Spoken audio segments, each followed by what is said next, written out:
Okay. The voice of experience. All right. Sorry about the slightly delayed start here. I'd like to call this meeting of the special meeting of the City Council to order. We will begin as we usually do with the Pledge of Allegiance. Please join me in the pledge. Pledge allegiance to the flag of the United States of America and to the republic for which it stands, one nation, under God, indivisible, with liberty and justice for all.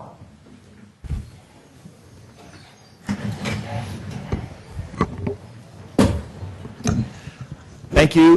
We are going to have an item that we need to deal with here in a second, just of a logistical nature. But before we get to that, I'm going to ask Jeff Maltby, our city manager, to explain a little bit about the seating arrangements for tonight, because we obviously have a packed house and there are places that people can sit. So, Jeff.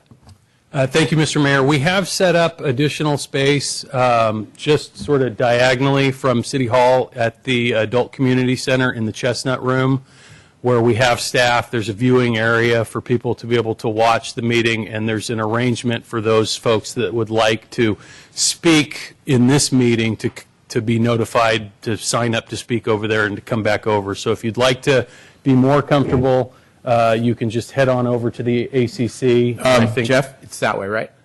The ACC? Adult Community Center? Okay.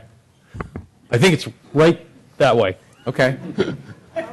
Not the Elms? Should we vote on it? Not the Elms. It's at the ACC, right? Yeah, ACC. So All right. that's what we've got. Thank you, Jeff. Ron, I think you had a request that you wanted to make. Yeah, I just wanted to add one item under council communications. It'd just be a single item, and it takes 4/5 of the council to allow that to happen. For the benefit of the public, we're doing that because the item it's a standard part of our agenda. It got left off by a computer glitch, and we can't add items to the agenda except, as Ron said, with a 4/5 vote. So is there a motion to add council communications per Ron's request? So moved. Second? I second. Okay. Motion and second. Crystal, would you call the roll, please? Councilmember Collins? Yes. Councilmember Grisilli? Yes. Councilmember Grocott? Councilmember Johnson? Yes. Mayor Obert? Yes. So that makes the 4/5. So we will add that actually right now. Okay. All right. Just a brief statement and comment. In the last couple of weeks, there have been some allegations by a couple of members of the community of a violation of the San Carlos Code of Ethics policy by our mayor. According to the code, when it is the mayor who is subject to an allegation violating the Code of Ethics, it falls upon the vice mayor to interpret and investigate the alleged violation. So, therefore, I've asked our city attorney to give us an advisory opinion at this time. Mr. Rubens? Yeah, Mr. Vice Mayor Collins, members of the council, I did review the allegation of a violation of the council code of conduct and ethics policy. The allegation arises out of a sentence in the introduction of the policy that's 16 pages long, and I've reviewed the entire policy, and it's my opinion that the code of conduct and ethics is not implicated by the complaint in question. The code of conduct and ethics was not intended to affect the rights of individual council members to take positions on legislative matters, and I think although tonight is a study session, that's really the issue that the council will be giving direction on in the future. So that's my opinion. I do not believe the code of conduct and ethics has been implicated by the actions taken by the mayor. Okay, thank you. Any other council member comments? Although we are requesting that we keep it brief and not do our normal litany. Okay, fair enough. Then we will move on to public comment for items that are not on the agenda, since I presume most folks, although not necessarily everybody, is here for our study session item. This is a time for anybody who has desire to speak to us on basically any topic other than that. We will, in fact, take public comment from everybody who wishes to speak to us on that item after we have a staff presentation and some question and answer from the dais. So, Crystal, I actually don't think I see any cards here other than for the topic itself. I believe that's true. Okay. And I just will check one more time. Is there anybody who actually wants to talk about something other than that item? Okay, seeing none, we will move on to that item.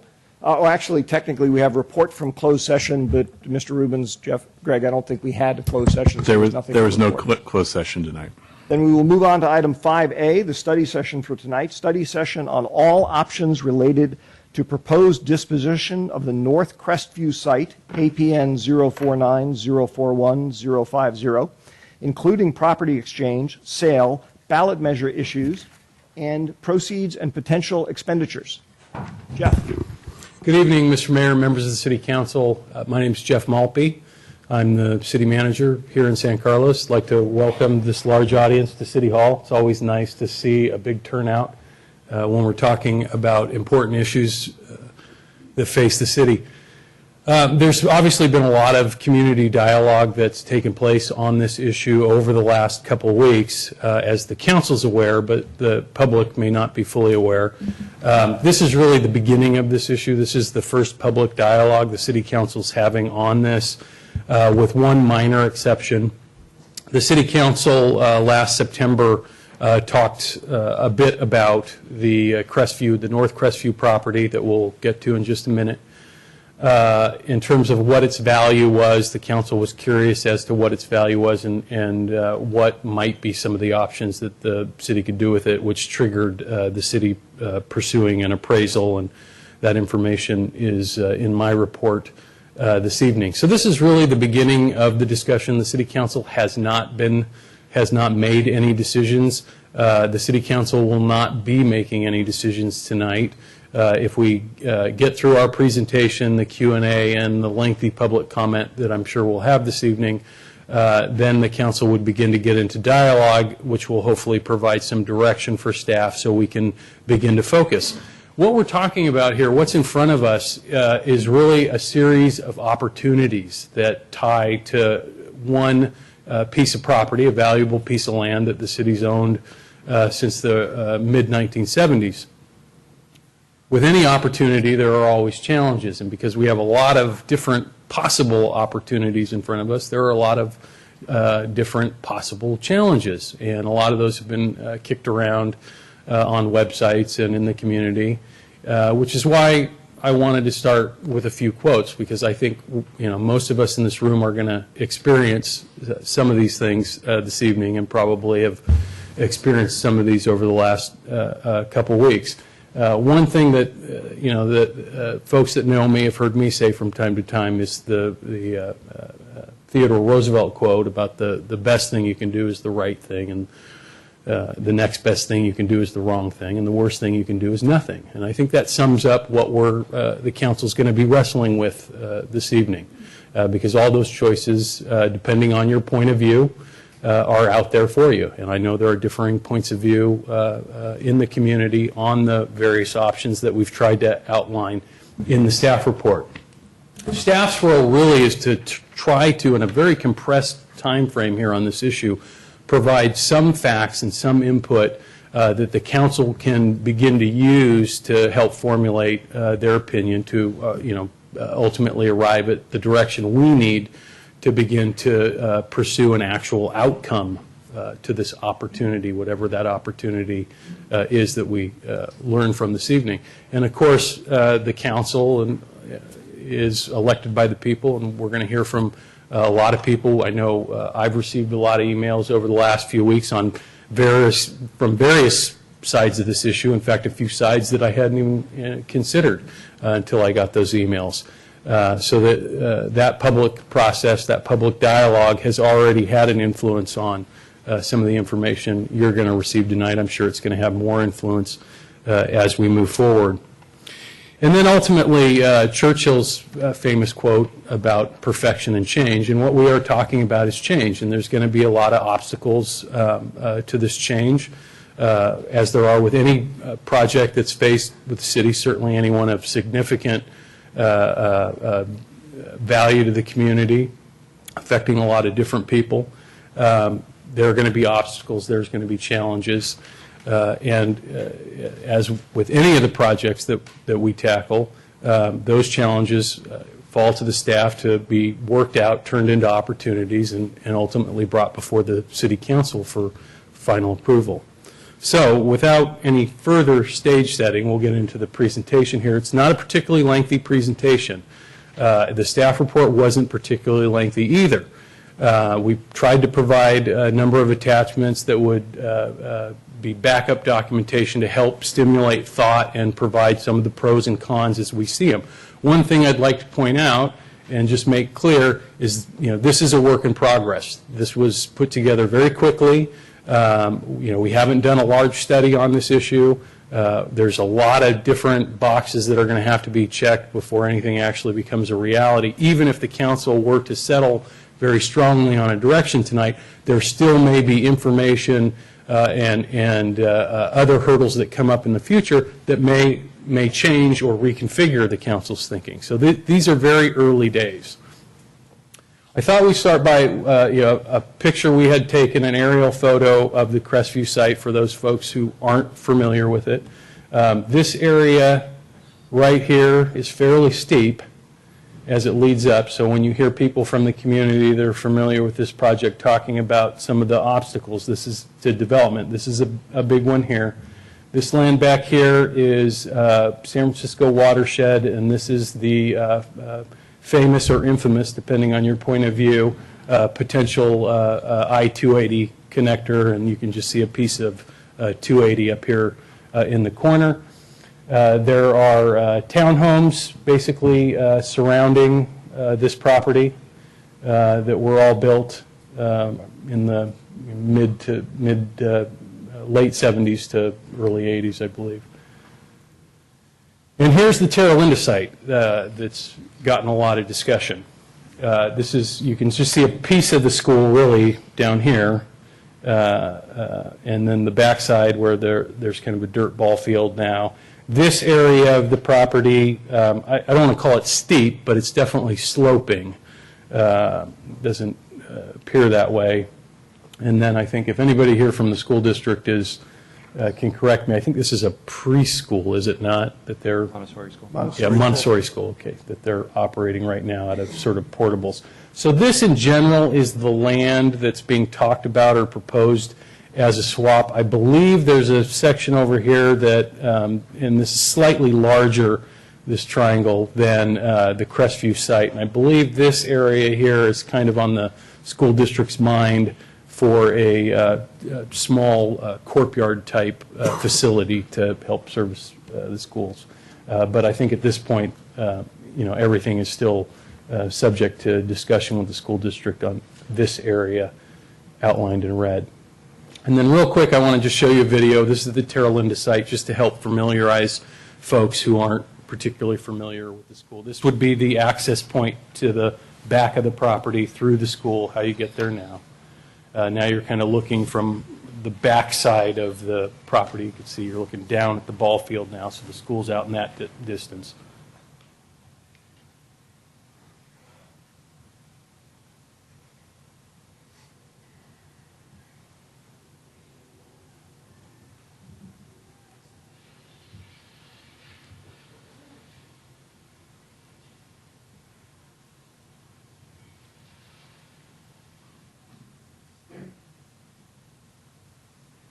So here are the famous 8 options, and as you'll notice, there are 9. Because no matter how much thought we put into it, we knew that there were going to be other ideas that would pretty quickly rise to the surface, and over the weekend, a council member mentioned another one that seemed like a viable option for the council to consider to me, and that's the one that's kind of ruining the nice pattern out there on the bottom left-hand corner. Which is the lease Crestview and partner with the school district on some sort of a field at TL. So these are sort of in broad instances, I think, primarily the possibilities that are in front of the council. And there are many different ways you could parse each one of these. in terms of sort of sub-options and many other decisions that the council would need to be made. So tonight, I'm hoping that we'll stay sort of at a high level on these types of issues rather than really start to do a deep dive because, one, we just don't have a lot of deep dive information for you, and two, it's really more important that we kind of tackle these big issues in terms of what is the desire of the council moving forward here. So I'm just going to read them off real quick.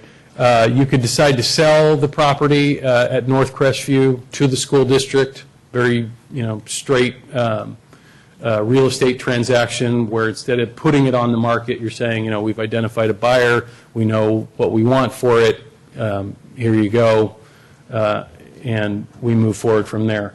We've got a concept of a trade and or a trade and cash to the district where we would trade property at North Crestview for a portion of the Terra Linda campus and work out some sort of equitable financial arrangement in terms of the difference in value of the two properties.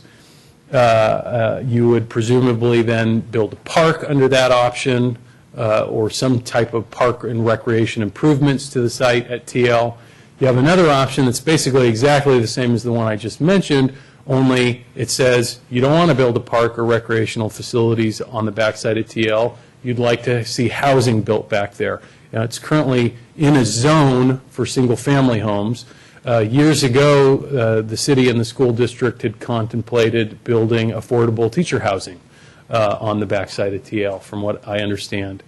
So that's an option that's been discussed in the past, and just wanted to put it out there as an option moving forward. Under that option, you would trade property, but then sell the TL property to a developer for housing purposes, at which time the council would need to decide what they were going to do with the proceeds from that sale. Presumably, you would invest it into other infrastructure capital projects within the city of San Carlos. You could say that you're not interested in a school at North Crestview, that you believe that area, if it's going to do anything, should be housing, and you can put it on the market to sell to a housing developer. Again, pretty straightforward. You could say, we don't care what happens to the property, we're going to put it on the market, and whoever wants to buy the property can make an offer, and we'll evaluate the offers as they come in. You could say that you want to keep the Crestview property and develop it as a park. It's currently in the city's general plan and zoning as a park right now. You could, again, lease it to the school district for the purposes of building a park and partner with them. In other words, you'd say, you keep TL, we'll lease you North Crestview property, and rather than build a park back there, we'll partner with you on improving a field that would be available to the city and the community during non-school hours. Of course, there's developed the I-280 connection that was talked about in the early 1990s. And that's probably one of the few options up here that can actually be worked in with other options. In other words, you can't really build a park and a field and open space and housing all on this 4 acres. That just doesn't make sense. But you might be able to include a provision for retaining an easement so that a I-280 connection could be at least preserved as an option for the future. And then, of course, you can just keep the property as is, leave it as open space, say these were all great ideas, but, we think it's perfect the way it is. So a little bit about the North Crestview site and a little bit of the facts that we know so far. The North Crestview site was originally known as Site 9, and it was owned by the San Carlos Elementary School District. It was used during World War II as a dog training facility. It was sold by the school district in the early 1970s to a developer for multifamily housing, and the developer was required by the city to deed 8 acres as parkland to the city in 1974. 4 of those acres are Vista Park right across the street, and 4 of those acres are the North Crestview site, which the city's general plan in 2010 identified as a park site, and the park's master plan identifies for future park and recreation type improvements. The property was recently appraised for $13.9 million.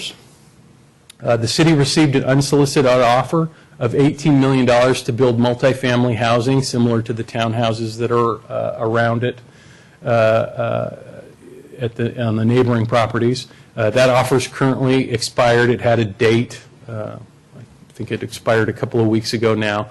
The staff hasn't pursued any conversations with the developer. We've had two conversations from their broker when he brought in their proposal, but haven't pursued any additional information, not knowing what the council's preferences were. We didn't want to get out in front of the council and create any more controversy than is already out there on this issue.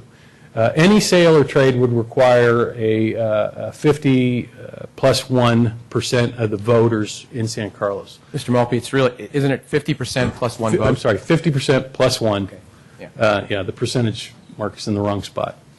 Of voters to do anything other than keep it as a park. You could develop it as a park, or you could just keep it as open space, but pretty much any of the other options out there in front of you, maybe other than just preserving it for 280 connection, though you're still going to have to, I think, have a vote of the people at some point if you're going to build it.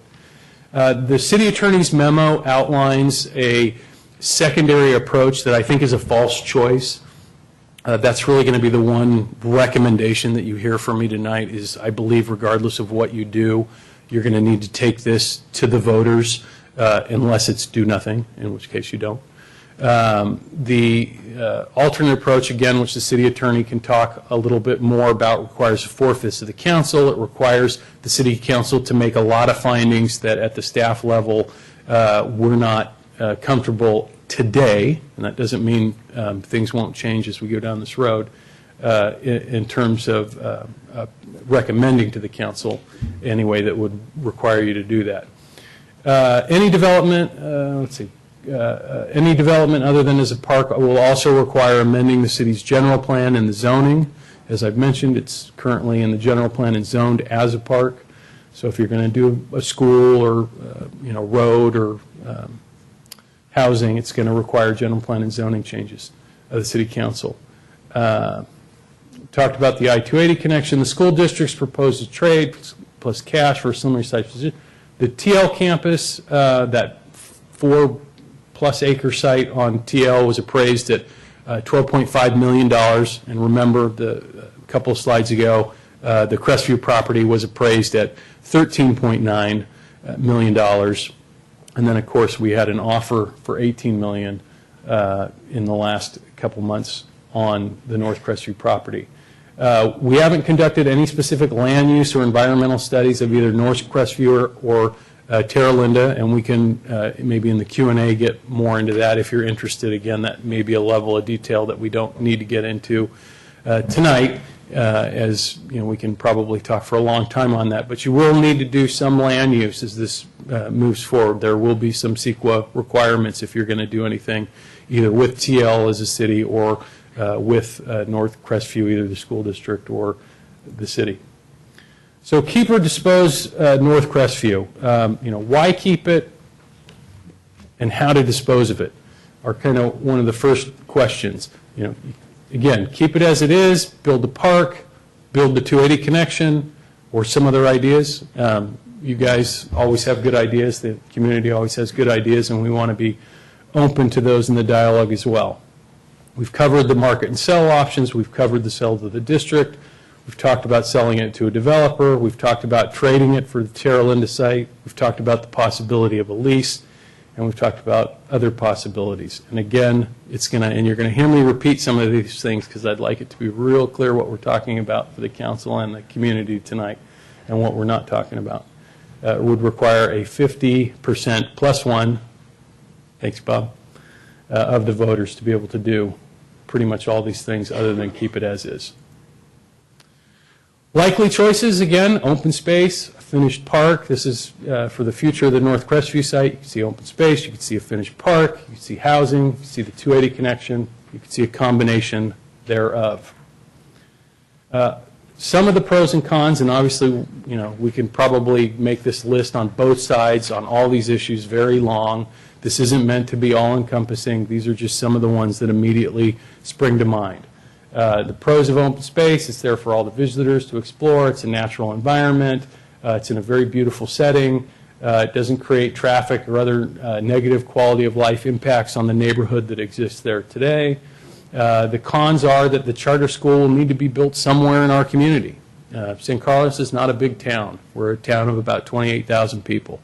It's a fairly small community, and this school needs to be built somewhere. The voters in San Carlos have approved a bond recognizing the need to expand our schools, and that expansion is going to take place somewhere in the community, if not at the North Crestview site, somewhere else, which is going to have all of its own impacts, many of them the same as the impacts that would be on the Crestview neighborhood, like traffic impacts at the existing school sites or opportunity costs of proceeds from a sale to fund other city programs and projects. So in other words, if we keep it as open space, we've got a very valuable asset that we're not investing. Part of the packet shows that the city has a $225 million unfunded capital improvement need in this city. A lot of that has to do with storm drains. There's a lot of interesting projects that aren't on the list that the council's talked about, like community centers and aquatic centers and those kinds of things that aren't even factored into the $225,000. 225 million. 225 million. Thank you again, Bob. And again, another con from keeping it as open space is you don't get any new park or any new fields, whether that is at the North Crestview site or at the TL site. Build, operate, and maintain a city park. The pros of that, of course, are sports fields. We've done a number of studies the City Council has over the years showing a need. Some of the studies have shown for up to 100% increase in the amount of available field space the city has, some a little bit less than that. Another pro in building, operating, maintaining City Park, it would be that it serves the same area of the community. Now we're talking about building it up on North Crestview. Be consistent with the general plan and the zoning, and it doesn't require any sort of ballot initiative or anything to be put in front of the voters to be able to do that. You may need to go to the voters and put a bond measure to be able to afford to build it, but that'll be a separate and secondary issue to what does the council want to do here. Of course, cons, like with any development, you've got traffic, you've got noise, you've got other impacts on the neighborhood. Again, the charter school is going to have to be built somewhere. So those impacts, whether they take place in this neighborhood or some other neighborhood, they're impacts that are going to be same. 400 kids are going to go to school at a new school someplace. Loss of recreation space at Heather, that's a possibility related to a series of options that the school district board has to make. Again, sort of showing what a complicated issue this is and how deep you can get into it, what a spider web it quickly becomes. But that's one of the possibilities as an alternative to building the charter school at North Crestview.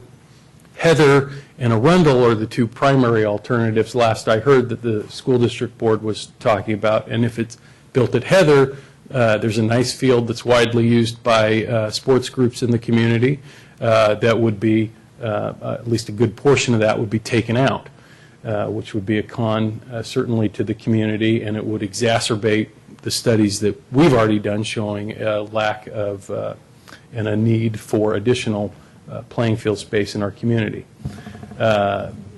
Traffic at existing schools. There's already traffic around Heather School or Arundel School, so if it's going to be built as part of an existing campus or at TL, which I don't think the school district is talking about right now, but I know it's something they had talked about early on, and we're very sensitive to the fact that that is a very congested area around school time, and if you're going to add a school to that campus or add additional students over the years as the school district is projecting their schools to grow, that's a very poor area to do it from the existing traffic issues that is there.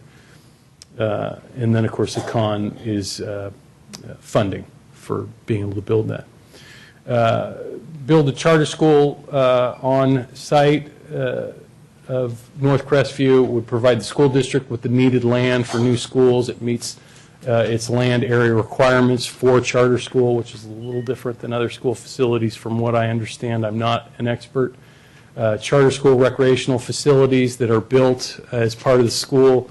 The school district has told us could be available to the public for use after school. They're envisioning, I think, a small field and play area as part of the charter school. Avoids using land at other school sites, which we just talked about. There's less traffic impact at existing schools that are struggling, neighborhoods that are struggling with the traffic impacts now. There's a new school in a new area of the community, and then there's a possibility, we've talked with the school district, if this were to happen, if the council wanted to go down this road, there's a possibility for designing the site in such a way that we could at least preserve an easement for a future 280 access point if the council so desired. Cons, of course, there are lots of impacts to neighborhoods. Anybody that lives around the school knows that there are real impacts at certain times of the day from schools. I think it's certainly a fair complaint and something that we should put out there, but we should also point out that there are schools all over our community that deal with that, with those same issues. And when you have an expanding school population and the fact that this was originally identified as a school site shows that at least at some point in the past this community was envisioning a school there. Loss of park space in the neighborhood, of course, that's a concern in any area. You've got open space or a park that you're taking out. That's a real concern. And then again, it's not consistent with the current general plan or zoning, which the council could change. And then a con would be that you wouldn't get your new park or fields at TL, though I don't quite understand that one. Build multifamily housing. This would be more housing stock in the city. Certainly the council's heard a lot about that the last few years, the need for housing, especially multifamily housing. This is a type of housing model that's worked very well in that neighborhood. I think the people that live up there are very happy with that type of model. It seems to serve a real nice community niche within San Carlos. Selling it and building housing would provide more funds for the city to fund programs and projects throughout the community. It may be viewed by the neighborhood as less intrusive than some of the other options that are being talked about. I don't want to speak for the neighborhood, but as I've monitored the conversation, certainly some folks have brought that up, which is why I've listed it here. Cons, the school district doesn't get the needed land for the charter school. So the charter school is going to have to be built somewhere. Either the school district is going to find land in town to buy, or they're going to build on their existing campus.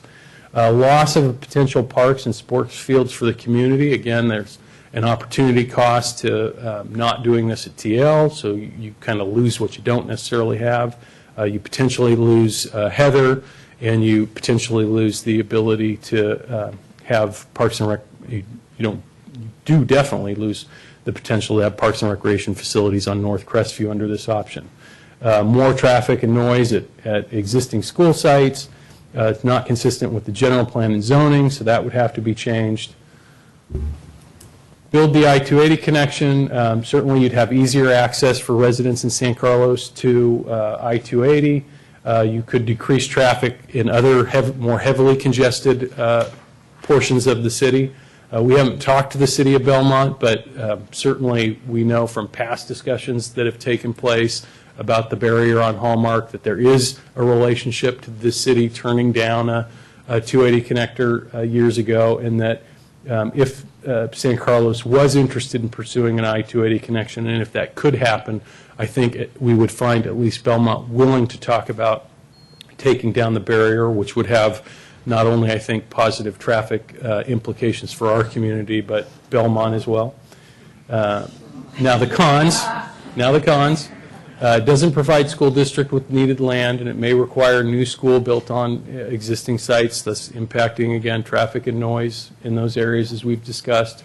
Loss of recreation space in Crestview and neighboring neighborhoods. New traffic and noise in the neighborhood. So if you're going to be, and not just this neighborhood, a number of neighborhoods, you would be significantly changing traffic patterns throughout our city and our small region as a result of this. And certainly that's something that you would want to study in more detail, I'm sure, before you'd want to commit the city to doing this and the expense associated with it.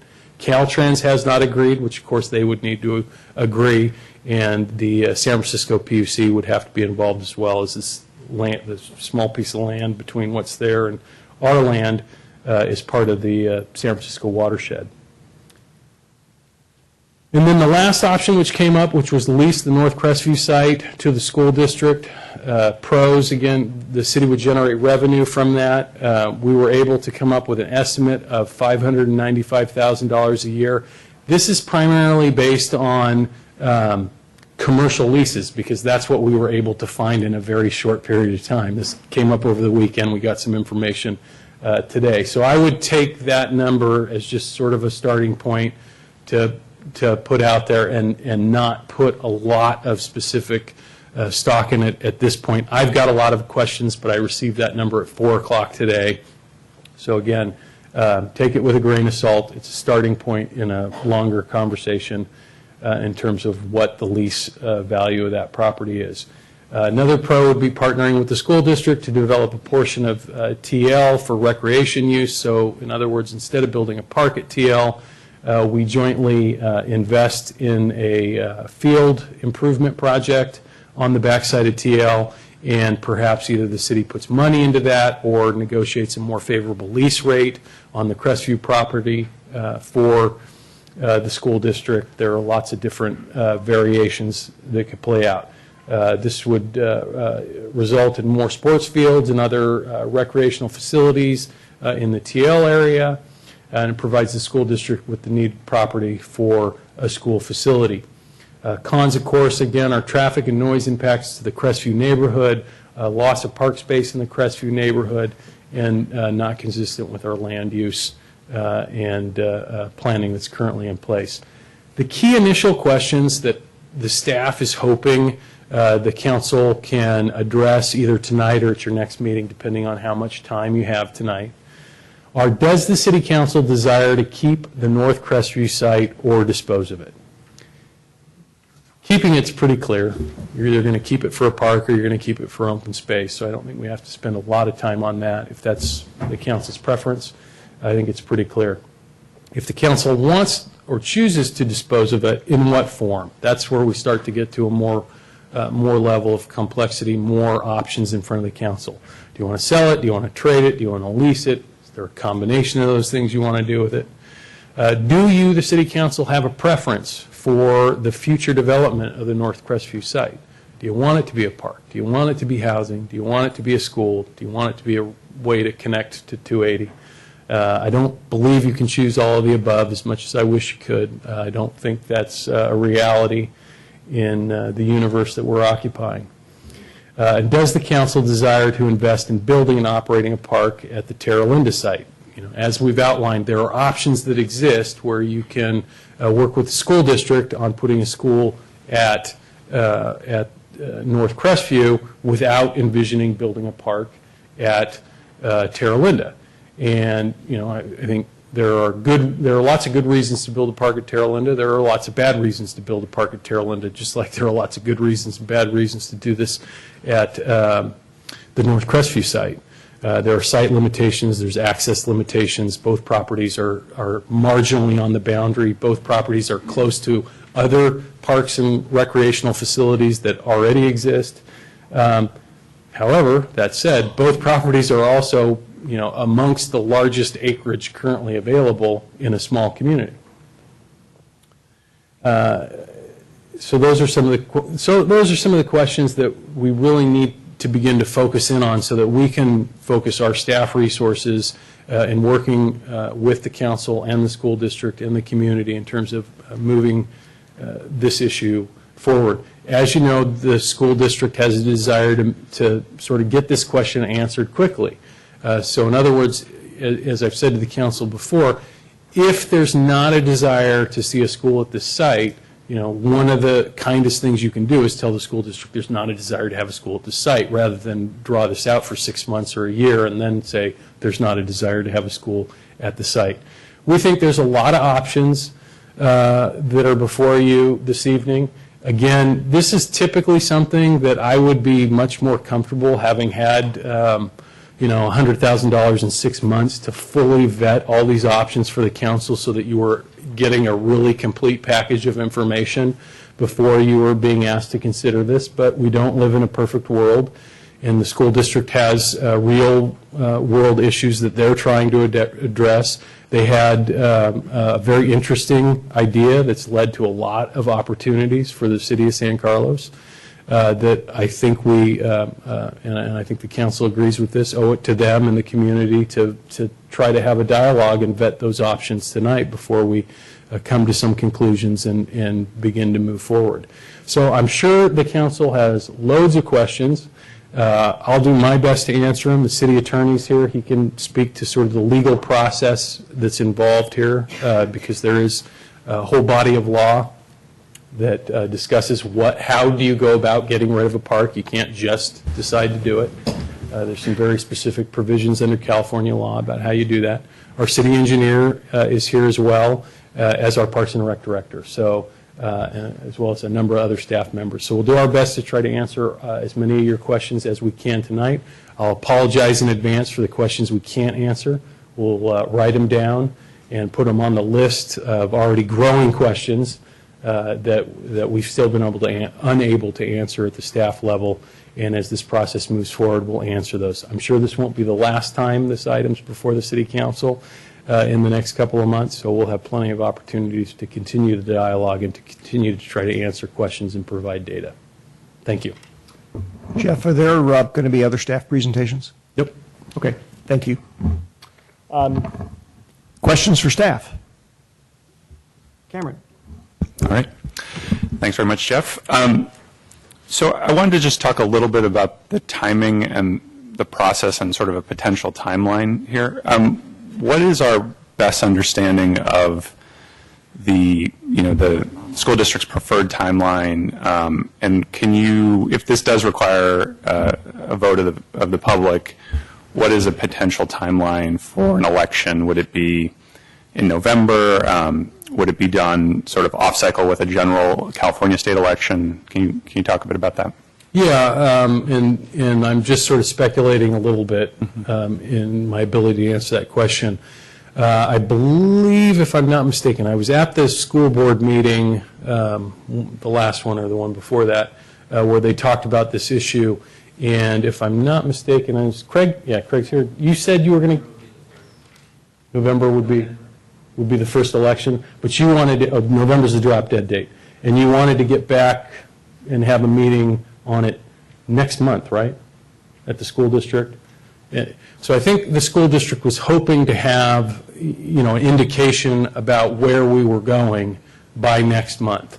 In other words, if it's a no, it's a no, that's clear, and if it's a maybe or a yes, at least some indication on what we thought. Right. And I think probably at this point, June's not going to work for an election. So it's probably November. You could do it in the fall, but again, you'd be. And so, can I just ask, and maybe I can ask Craig too. So, when you say November is the drop dead date, can you expand on that? Why is that the deadline? First of all, we're investigating if it goes to the election. Really, when can you make it happen?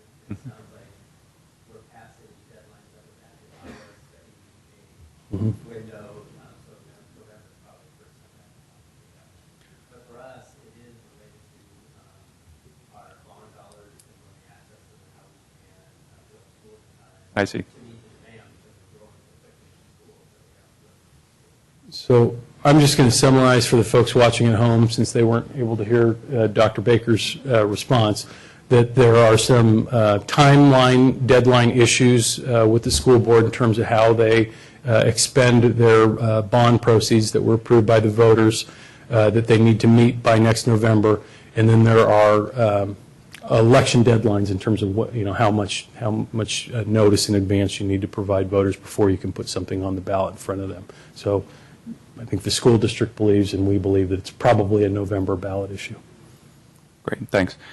And Mark, I'm not sure how you want to do this in terms of questions. I have other questions. Should I go ahead and ask them, or do you want to bounce around here?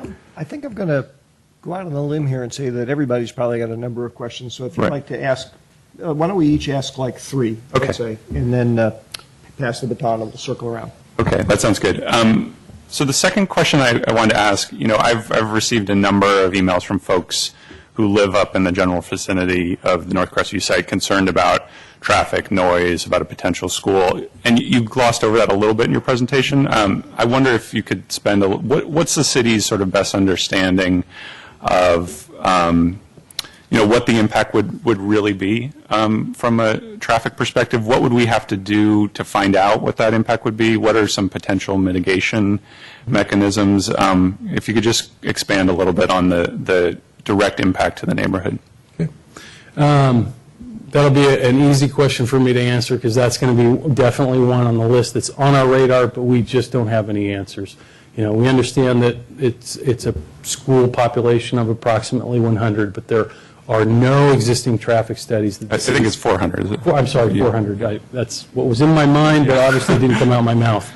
The city hasn't conceived of a school being at the North Crestview site before, so in any of the studies we've done on the area for other projects or this, that, or the other, we've never looked at it. So we literally don't have any data today to look at. So I think you could look at some of the other smaller elementary schools to kind of get an idea of what that might look like, but it's certainly something you're going to have to study. Okay. And just as a quick follow-up to that question, what would it take to study it, and what would be the timeline to understand that, given the compressed timeline that we just talked about? Yeah, a traffic study of this nature is typically in the 3 to 5 month range. I think you could probably push to get this done closer to 3 months. And you're probably talking about something on the order of, between $25,000 and $40,000. We'd put it out an RFP, and we'd hire a traffic consultant to do this type of study. Okay. And then for my third question, so you talked a little bit about, one option is if hypothetically if a land swap were to take place and we took possession of the backside of Terra Linda, then we could build a park there. Mm-hmm. Another option potentially is to work with the school district to have a field built on the backside of Terra Linda, and it would the ownership would stay with the school. Mm-hmm. Can you talk about sort of the pluses and minuses of owning a park on the backside of Terra Linda versus an option where the school maintains sort of the integrity of the property, and there's just an additional field there? Sure. From the city's perspective. The park at TL is one of the hardest ones to talk about as a staff person because there are so many possible iterations of what a park could look like on the backside of TL. So what we've sort of done is envisioned the maximum version of a park, which means you're going to put in your own access point to it so that, you're not. This is something we've talked about with the school district. I think initially they would be open to sort of sharing their driveway, but long term it's a problem for the site that's going to have to be solved. You'd have to, purchase a home or two to punch in your own entry into the park. The primary issues really are the funds to build the park, and then of course the operating O&M capital. And both those things depend on how much park you build. Are we just talking about a field? Are we talking about a synthetic turf field? Are we talking about a synthetic turf field with lights? Are we talking about a playground? Are we talking about a gym? Are we talking about a gym and tennis courts? How much recreation programming do you want the city to provide? Do you want it to be more of a passive recreation park? I mean, there's lots and lots of options. We've kind of envisioned the maximum option, full build out, everything. It's not going to be a Burton Park ever, but a Burton Park style park at about $13 million with an annual operating deficit to the city of probably between $150,000 and $250,000 a year, depending on how much programming the council wants to see happen at that site. There are certainly iterations of that where you could make it much less expensive by working out a long-term deal with the school district on how you access it so you don't have to acquire property. In terms of not building a gym, the gym would be the single largest expenditure, and different iterations on what you want to see in the park. And again, and those things could also be staged over time. So, did I get them all? Yeah, that's great. Thanks. Matt. I have. questions I have all relate to items 8, 9, and 10, I believe, that are on your list here that you went through in your presentation. Primarily, it says that any sale or trade would require voter approval, and I was wondering if that would apply also to a lease option. Yes, it would. Okay. And then number 9 says any development other than as a park requires amending the general plan and zoning. Does that also apply if the city were to do an I-280 connection? Let me phrase that a little differently. Yeah. Would number 10, which is to do a 280 connection, would that require amending the general plan, and would that also require the vote aspect of it? I'm going to just look over to the city attorney for confirmation here. I believe it would on both counts.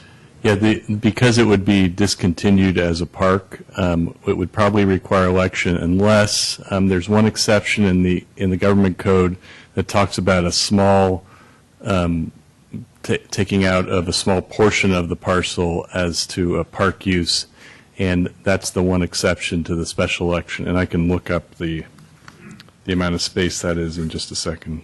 I think it was 10% of the land or less than an acre.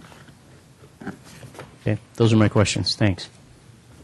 Bob, relative to the vote that Mr. Johnson and Mr. Grocott brought up, what do you envision? I guess I'm looking at, we're not going to have 10 items on the ballot, vote for 1, vote for 2, vote for 3, one that gets the most votes. How do you envision that item being on a ballot?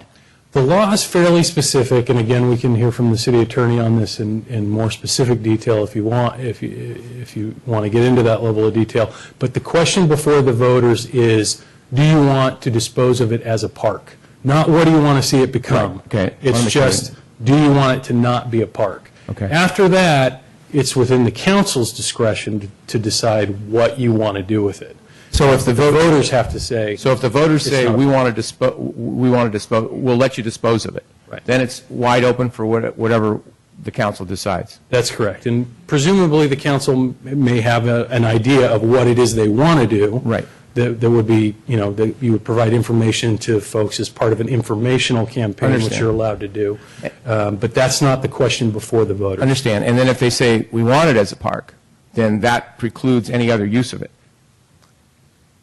If you want it, if Well, the I'm- voters say they want it as a Yeah, park? the voters say they want it. Well, other yeah, words, the the opposite voters would side. say, if you ask the voters, So I'm trying to get at can what, we, yes or no. the question what- is, can we dispose of the park? Right. Do you, the voters, want us to dispose of the park? If they say no, Right. then it's a park. Okay, that's what I'm trying to get at, so everybody understands that it's going to be one item, if it goes to the ballot, what it would be. Yep. You understand correctly. Okay, I just want to verbalize that. The timing, Mr. Baker or Dr. Baker indicated of November.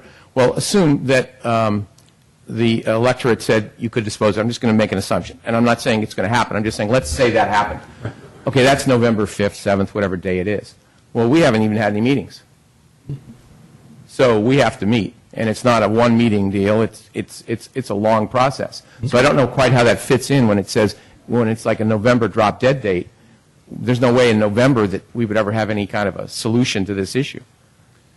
Well, I guess I would say you'd be challenged to have all the information that you're going to ultimately need to have before things are going to be built. So in other words, let's say tonight or in the next couple of meetings you say, our preference really is to pursue a trade with the school district because we really want to see a park on the backside of TL.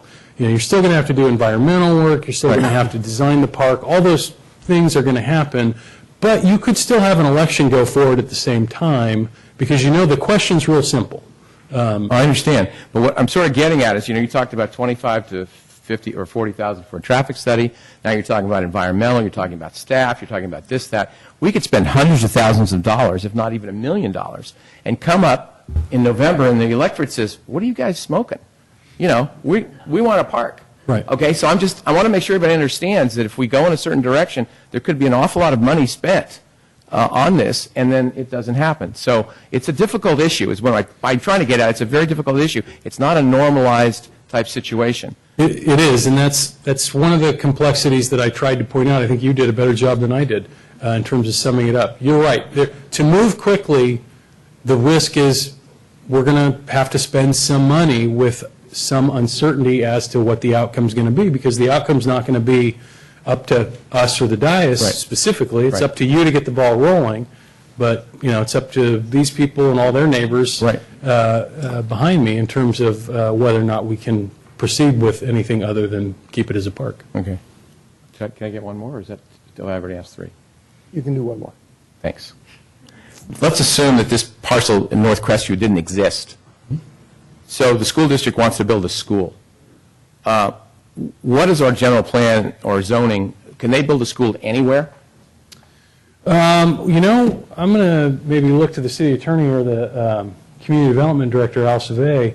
I believe that the school's land use legal framework is very different from what we're used to interacting with the public, in that their primary land use advisor is the state of California, as opposed to the city of San Carlos. Okay. But I'm going to... The short answer is that the school district has declared itself exempt from our zoning and could vote to override our general plan by making certain findings. So there is a state law that supports school districts' ability to place schools on land that they deem is appropriate for a school. So if the school district decides that 4 acres wherever in this city would be, let's say in the east side somewhere, they could assemble some parcels of 4 acres, and they deem it that they could do it, then theoretically they could build a school there. That's correct. Okay, I just want to make sure, again, everybody understands the whole process of how this goes. Without coming before the city council. Without coming before the city council. Thank you, Mr. Mayor. Ron? Thank you, Mr. Mayor. Just a few, when we talk about the city potentially either getting the TL property or having the school district retain it and then develop it and we maintain it, whose responsibility is it then to build an ingress and egress off of, I guess it would be Dartmouth? Would it be, if we buy it, if we gain it in a swap, is it then our responsibility to build that road? I think that's one of the details that would have to be negotiated with the school district. You're getting into a level of specificity that we haven't, we've acknowledged the issue and the school district's acknowledged the issue, so we're aware of it, but we haven't tried to solve for it because that might just be a massive waste of time.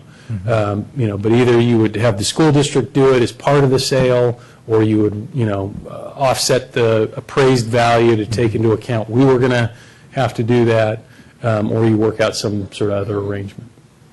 All right. And unclear is Unclear. acceptable. It's definitely an issue that at some point, if you're going to build a park, that back there is likely to need to be addressed, but how, when, who, all subject to additional discussions. Okay. The other thing you mentioned, it was about, I think you said around a $200,000 annual deficit in terms of maintaining, if we were to choose to develop Tierra Linda as a park. How would we provide the funds? How would the city come up with that money? Could we take it out of general fund? Is there a bond measure, or not a bond measure, but a tax measure? What are our options? It's certainly within the, it's a big number relative to our budget, but it's not a huge number. It's not an off-putting number. I think we could certainly find those dollars. Things are pretty good right now from a budget and economic perspective in San Carlos, in this region. Down the road, it may result in, the need to take a look at your Parks and Rec operations and maybe trim some other things out, or cut back in other areas to be able to sustain that level of operation. Certainly there'll be a downturn in the economy at some point, and things will tighten up again. And this would be, an enhanced operation at that point. So it doesn't concern me so much today, but in the future, at some point, it will be an issue. It's probably more in terms of The bigger issues probably right now more in terms of how much park do you want to build, and depending on how much park do you want to build, I think we would pretty quickly get to the point of exceeding our ability to do it, depending on what your timeline is. Now, you could keep the property as is and say, we're going to save our pennies for 10 years and build a park 10 years from now, and hope we're saving enough to come up with the fact it's going to cost a lot more to build in 10 years than it would today. Or you go out and you bond for it, and you put in the facility, and you can have several competing bond measures, quite frankly, in front of the voters in terms of how much park do they want in the community. You all know, you've all heard the issues discussed many times in this community on what the priorities are. An aquatic center is something I have heard about since just about the day I started here. Community center is something that people also point out. We have an adult community center. We have a youth community center. We don't really have a community center. Just one of the peculiarities of how our facilities developed over the years. The Kiwanis building originally sort of served that purpose, but the city sort of long since grew out of that facility, and we lease it out to another program now at Burton Park. So there's just a whole host of really positive opportunities that could go in there, but they're really going to require a lot of additional funding and support from voters if you want to go down that road. And again, the more you build, aquatic center is great, but I'm going to have to amend my $250,000 number if we're going to build an aquatic center on the backside of TL, because they're very expensive to operate. One of the emails I got said, gosh, why doesn't the school district just buy that property along Alameda de los Pulgas where Black Mountain Water used to be? And I don't know if this might be a better question for the school district, but can you tell us who owns that property? Has it ever been for sale? Have there ever been offers made for it? How big is it? Is it a viable option? I wish I could, but I can't. All right. I can answer a few of those questions. The Bullock family owns the property. I can't recall it having been specifically on the market. I know it's been talked about by Joe Bullock as part of housing development over the years. The Rolleri Ranch property, which is essentially right next door to the Black Mountain property, was, how many acres was that, Al? 12 acres thereabouts? 12 acres? 8 or 9 acres, and sold for what? 13 or 14 million, wasn't it? Yeah, 13 or 14 million dollars just a year or two ago. All right. So that gives you some idea of, and those properties are very hilly. I know the school district has talked with at least the Black Mountain property about the possibility. I know another private school had talked with them as well, and they were unable to either reach an agreement on a sale or found the property to have limitations because of the sort of rolling canyon nature of the property. All right. I forget if I exceeded my questions. You have, you're done. Bob says I'm done. We'll come back. Your questions are hard. You don't get answers. That's right. to your The questions. rule is two hard questions and one easy question. Oh, all So I remember that. Okay. Okay, thank you for the presentation, Jeff. Actually, and when you said there would be no other staff presentations sort of tying into all the other materials that we had provided to us in the packet, that eliminated a bunch of my questions because, for what it's worth, I found a lot of questionable elements of the analyses. So for me, at least, the fact that we're not talking about them tonight, I hope nobody thinks that means I accept them, because I don't. I actually think they're pretty flawed in a lot of ways due to being rushed. One very quick, easy question to start with. You talked a little bit about public meetings that we've had about this.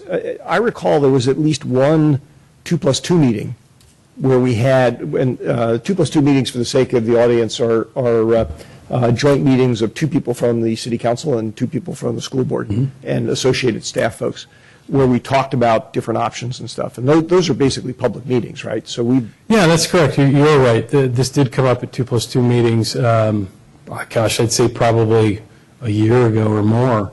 Right. And it was just more, the discussion at that point with the school district was just more, what's out there? They were talking to us sort of about all our parks and what the potential was on perimeters of parks and all those kinds of things.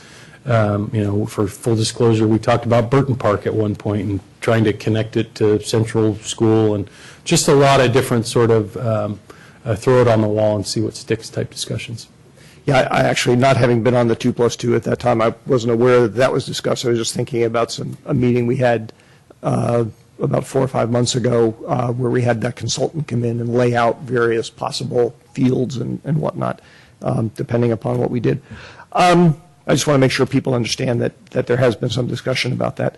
Actually, these next two questions may be for Greg.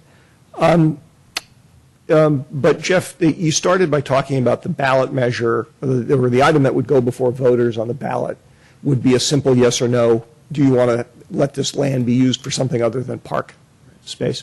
And my question is, when I heard you say that, is can the ballot language, Greg, say, do you want to see this kind of use for that land, which is not park use? In other words, can we constrain it and say, we're putting something on the ballot, but we're not sort of saying, give us carte blanche to do whatever we want. There's one choice or two choices.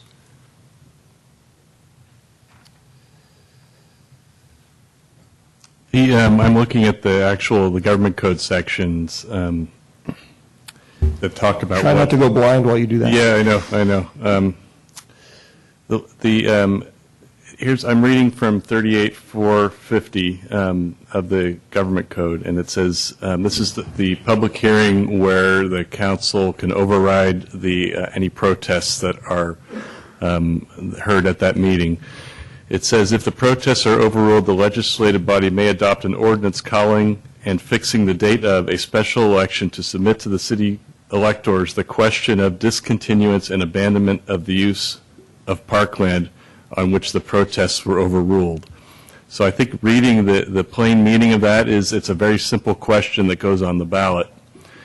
I've considered this question actually because the council may want to in advance specify what they would like to do with the property should the measure pass. And the solution that I think would be the most appropriate would be to pass a companion resolution that is not part of the ballot question, but it's an expression of intent of the council of what you intend to do should the ballot measure pass. So I think that'd be because of the way the language of the statute is worded, we're constrained, but that doesn't mean that the council couldn't in advance let the public know what their plans are through a separate resolution. The council also has the ability to place an advisory measure alongside it on the ballot too, does it not? Actually, that's a good point, Jeff. You could, in the same election, ask the electors a more complicated question, but that's still just advisory. It wouldn't be binding on the council, but it would be part of that. I think that process of trying to glean what the voters desire. Yeah. Okay. Well, I appreciate that. When I was listening to you just to read the government code section, and I understand that in interpreting the law, you can't look just at the government code. You also have to look at case law and other opinions and whatnot. For what it's worth, for me, that sounded like the minimum of what you must ask. It didn't. I didn't hear something that said you were excluded from sort of having a different, more comprehensive question, which also answered that question. So that might be. We don't have to decide that now. That might be something I'd be interested in seeing some more research on. And just so the mayor knows, I did pull the legislative intent on the government code, and this law was enacted in 1949 as part of a comprehensive reorganization of state law. There are no cases interpreting this statute, so I could potentially focus on to see if I can find anything further on that, but I was not able to find anything specific on this statute. But we obviously, when we come to that point, if the council decides to do that, we will have some answers for those questions. That sounds like every lawyer's dream: create new law. Absolutely. Okay, thank you. Last question for now, but also related to ballot measures. We've been talking about what the council can do in terms of putting things on the ballot. I'd like to understand a little bit about what could, for example, the public do in terms of gathering signatures and saying we're going to put an item on the ballot and direct that the freeway interchange get built or direct that something else happen. So educate me on that. How does that work? Well, the public using, I think what you're talking about is the initiative process. The public can propose legislation through initiative by presenting to the city clerk a petition, or excuse me, a notice of intent to circulate a petition. That triggers within 15 days an obligation by the city attorney to create an impartial analysis of such a measure that would be attached to all the petitions that would be collecting the signatures, so it would be visible to anyone signing the petition what the city attorney's impartial analysis was. What they can do in such an initiative is basically amend the city's general plan or amend the zoning code, and what that does in essence is lock in those provisions so that only a vote of the voters could change those provisions. So it's a process in our code that allows the public to propose and enact laws over the city council ability to do so. Or, yeah, independent of them, essentially. Independent, yes. And so that would allow people to insist that it be preserved as a park, insist that development be done, multifamily housing development be done there, what have you. Right. The public could propose that type of zoning. Okay, and just very last follow-up on that, and then I'll turn the baton back over to Cameron. Do you recall how many signatures need to be gathered for that? You know, there's different standards for different sized cities, but I seem to think it was that's 15% of the people who voted in the last election. I think that's the number, but I can get you the precise number later. Okay, yeah, I would appreciate it. I suspect others may be appreciated knowing that too. Cameron. Thanks. One just quick follow-up question to this discussion. So you said that the public can put forth an initiative to change the zoning. Does that include the disposal of parkland? No, in my opinion, the statute about disposing of parkland, it talks about people, whether the city has designated a park into use in the past and use by public persons. I've thought about this and considered this question. I just don't think that the initiative process would override the prior designation of this property as parkland, and I do believe 38440, which is the government code requiring an election to dispose of a park, would still apply because the property has been placed into use by the city. So therefore, the only way to do something other than to use this land as a park is for the city council to initiate an election. That's my opinion, yes. Okay. And the initiation of that election, is that a straight majority vote of the council, or is that a 4/5 vote of the council? It's a two-step process. First, there's a resolution that just takes 3 of the 5 council members' majority vote to initiate the process, which then requires posting of the park property, publication in a newspaper, and then the setting of a public hearing at the council chambers where protests can be heard by members of the public. If you get even one protest, the council is required by a 2/3 vote, but in our case, that's 4 of 5 council members to override the protests and set the matter for a special election. And what's defined as a protest? Simply somebody coming to speak and saying that they protest the... That's right, at the public hearing. So from a practical perspective, it requires a 4/5 vote of the council to initiate the election. That's correct. Okay.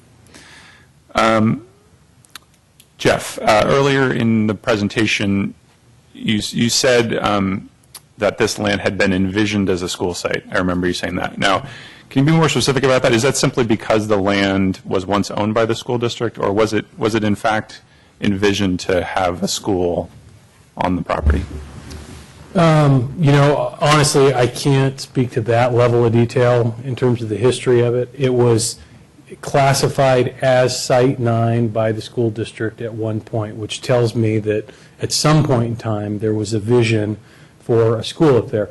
But at some point in time, there was actually a vision for building San Carlos all the way to 280 and even beyond. And obviously, land use changed and the preservation of the 280 corridor occurred and development was limited at a certain point. Okay, thanks. Can you talk a little bit about the $18 million offer? What was proposed, and was there any specifics, and what would what would a housing development look like on that site? Basically, what was proposed by the developer was what's allowed under the general plan and zoning for the multifamily developments on the neighboring properties, not allowed on this property because it's zoned as a park. So they were looking at basically building exactly what's surrounding it, which I believe would be on 4 acres, something on the order of approximately 80 townhouses on that site. Got it. And again, there's not a lot of detail beyond that. So, there could be discussions and setbacks and other issues that would diminish the price, or, if you put it on the market, you may even get a higher price. So, great. One other quick question. So the potential hypothetical arrangement where the school district would have a school at TL and the city would own a park on the backside, it's sort of essentially a city block, sort of half owned by the school district, half owned by the city. Do we have any similar arrangement? Would that be a unique arrangement for the city of San Carlos, where we have sort of two public agencies kind of jointly owning a piece of property and operating it? two public agencies. Help me out, guys, if you think of anything before I do. I know it's not unique in even San Mateo County. Yeah.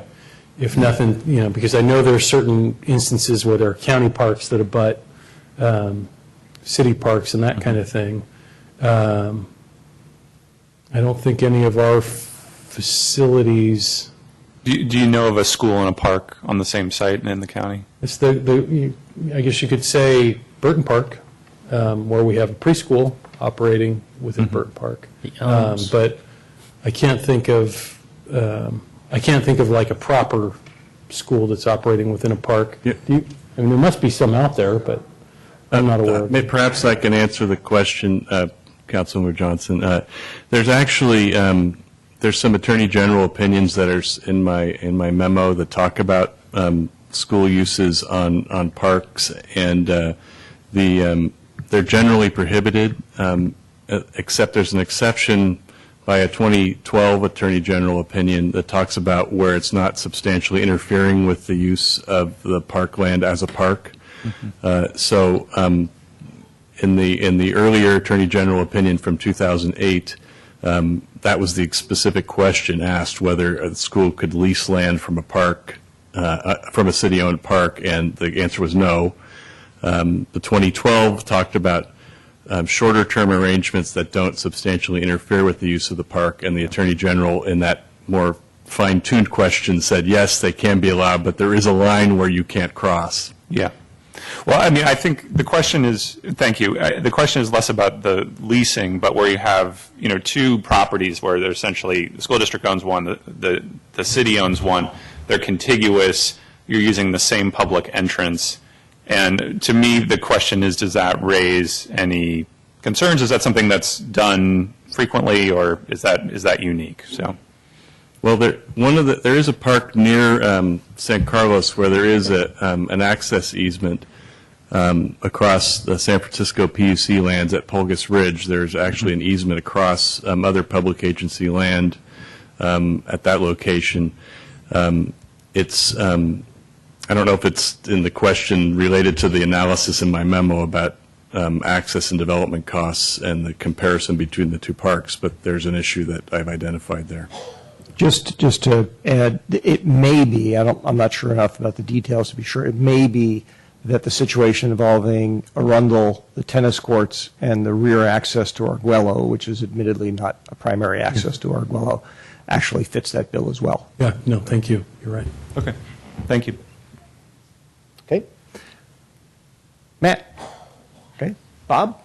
If I could just go back to the voter thing for a second, or so let's assume the city council voted to put an item on the ballot, the simple question of should the city dispose or can the city dispose, whatever the wording is.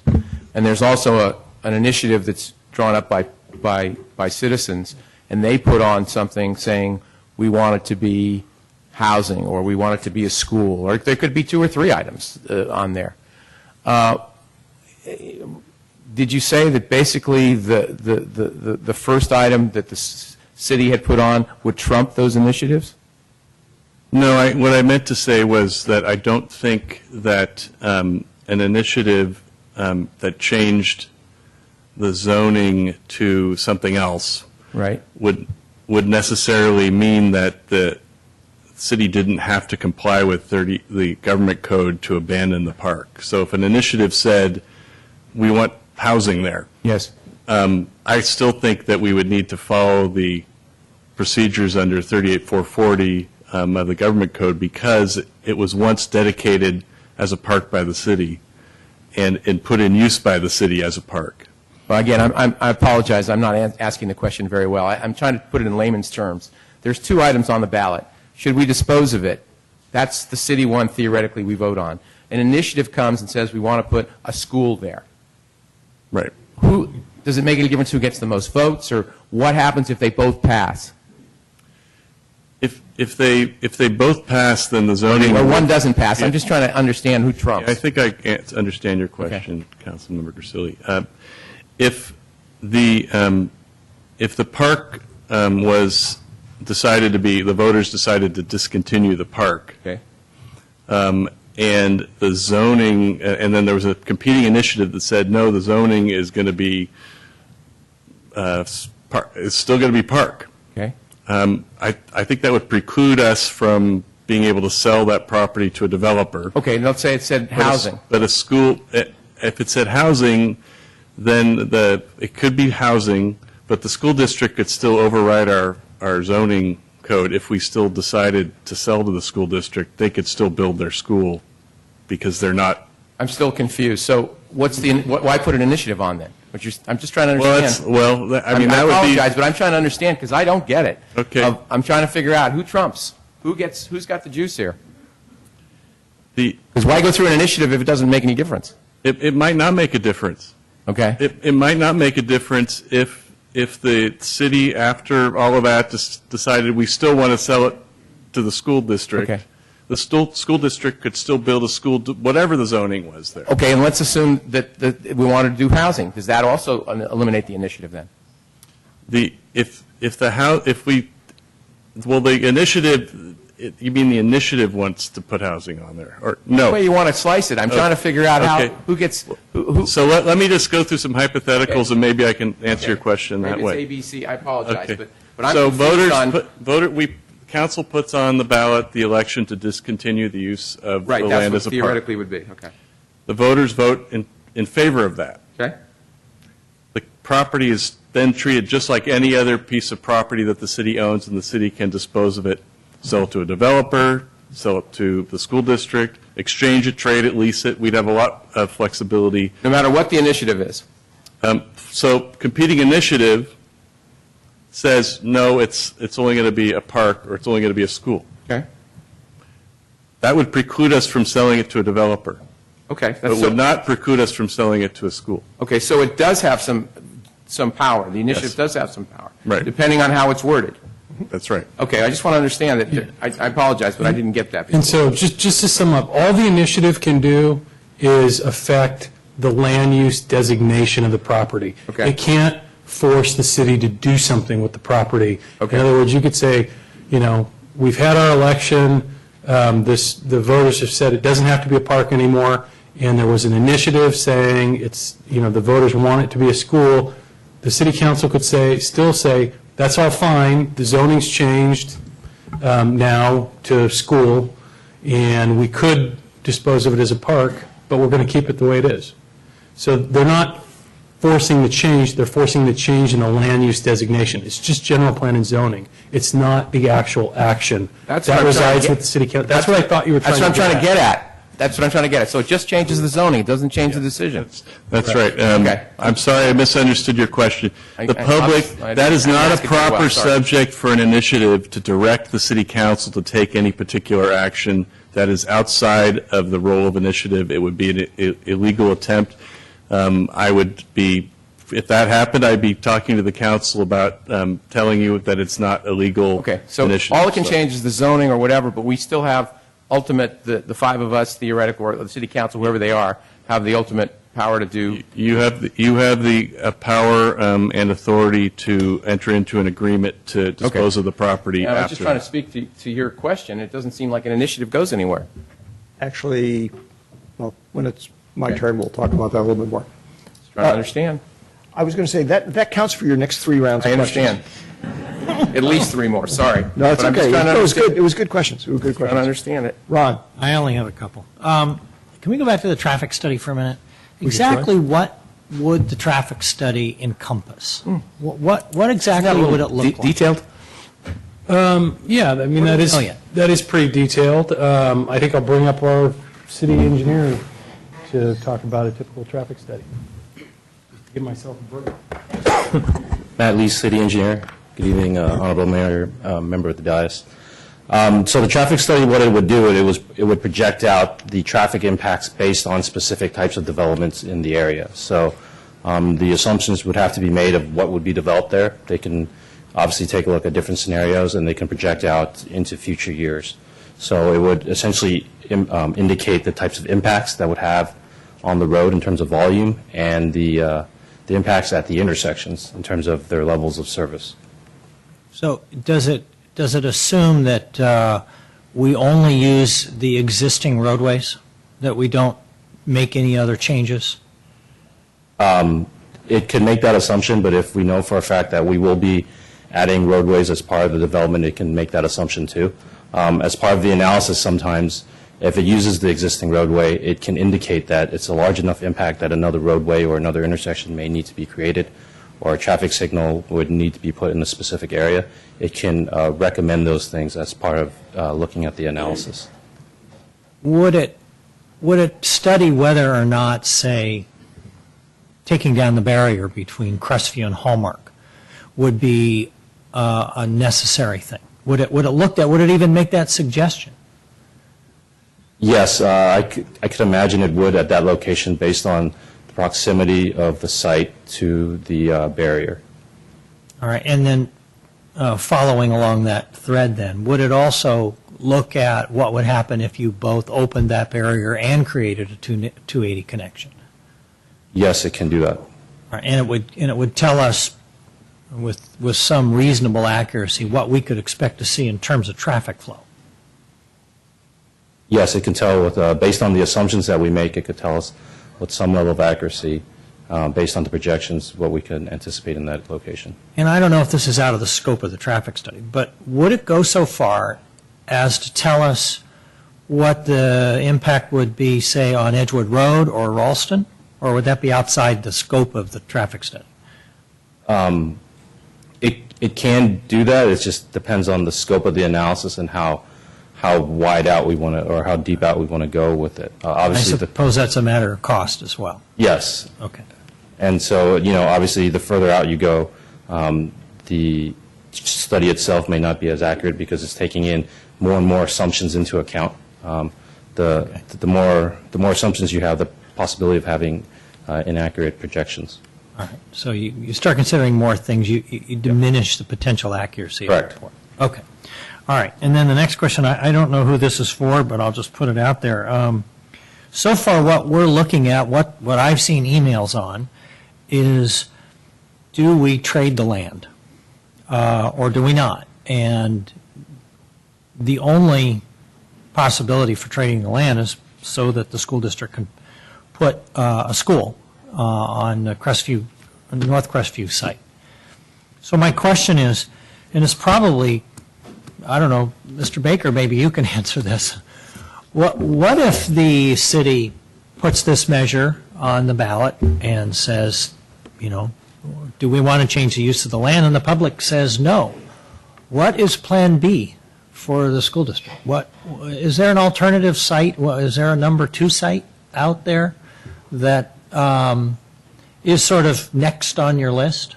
You want me to try, and you can correct me if I'm wrong. I believe the 2 next sites that the school district has been talking about is building an additional campus on Arundel or Heather. Yep. Or a possibility of staying at Okay. Or adding more students to TL. Okay. All right, I think I've run out of questions. All right. I'll start with a simple question before we dive back into the ballot initiative stuff. There's been a number of comments made in the presentation and some of the follow-up questions about access to the facility if we were to do a swap at the back end of TL, and how we might have to have a separate access. I have to admit, I need to understand more why that's necessary, because I'm very familiar with the TL campus. I know it's certainly the access road runs along the side of the parking lot there. But in general terms, the access road into that back area of TL is at least as good as the access into Arguello Park, which has fairly poor access. I mean, it has a parking lot, but the access road in and out of Arguello is not what I would call a really robust kind of thing. So what's the thinking behind why we think we need a separate thing there as opposed to just negotiating some kind of long-term deal with the school district? Yeah, I don't think it has to do with the quality of the road or anything that's in there. I think it has to do with the potential conflicts that could exist between members of the public essentially accessing a city facility through a middle school campus at all times of the school day. And, certainly I think, that's an issue that potentially has some other ways around it. Perhaps you can engineer a wall or some sort of divider, but I just think, there's certainly liability there from the city's perspective, and I'm sure there's liability there from the school district's perspective to have a facility that's open from sunset to sunrise, which City Park is, where the only way to access it is through a middle school campus. Just as a follow-up to that, and maybe for Mr. Baker, Dr. Baker, do you and Craig, do you think that there's a way to do this without having to have a separate access portal? It's possible, that traffic situation is so bad no matter what, Right. So we have to look at that no matter what. But we have that at Arundel right now. We can share a road up, get up to Arundel Park on that one side, to get to the tennis courts, egress, so if people do it, we have that. So one where either by default or whatnot, in some instances, we're sort of working around that anyway today. Okay, enough about that. To go back to the ballot initiative thing for a moment, Greg, when you were describing, I forget who was asking the question, it was probably Bob, when you were describing some of the answers to Bob's question, one of the notes I wrote down that it was Cameron actually, sorry. I wrote down something. It sounded to me like you were saying that the council basically had the authority to decide whether or not to put that change in land use designation on the ballot solely to itself, that the people of San Carlos did not have the ability to do that. And I want to make sure I understand that, because my general rule is that all of our powers are derivative from the powers of the people of San Carlos. We act on their behalf, but if we can do something, they can do something. And yet that seemed to imply that there's things that only we can do. Well, I think the issue was, and the hypothetical was, that I was trying to answer was, what if a successful initiative changed the designation of and general plan designation or zoning or both of that land to something other than park? Would we still need to go through a park abandonment process. And my answer was, based upon the language of the statute, it doesn't put a time qualifier on when the park abandonment process would take place. In other words, it doesn't say, well, unless the city changes the zoning and then you don't have to apply to it, or unless by initiative, the public changes the zoning and therefore you don't have to go through the abandonment process. And I base that on a couple of things. One, again, the language of the statute not putting a time limit on the use of the public of the land as a park. And the second is general state policy about preservation of parks. I wouldn't want to run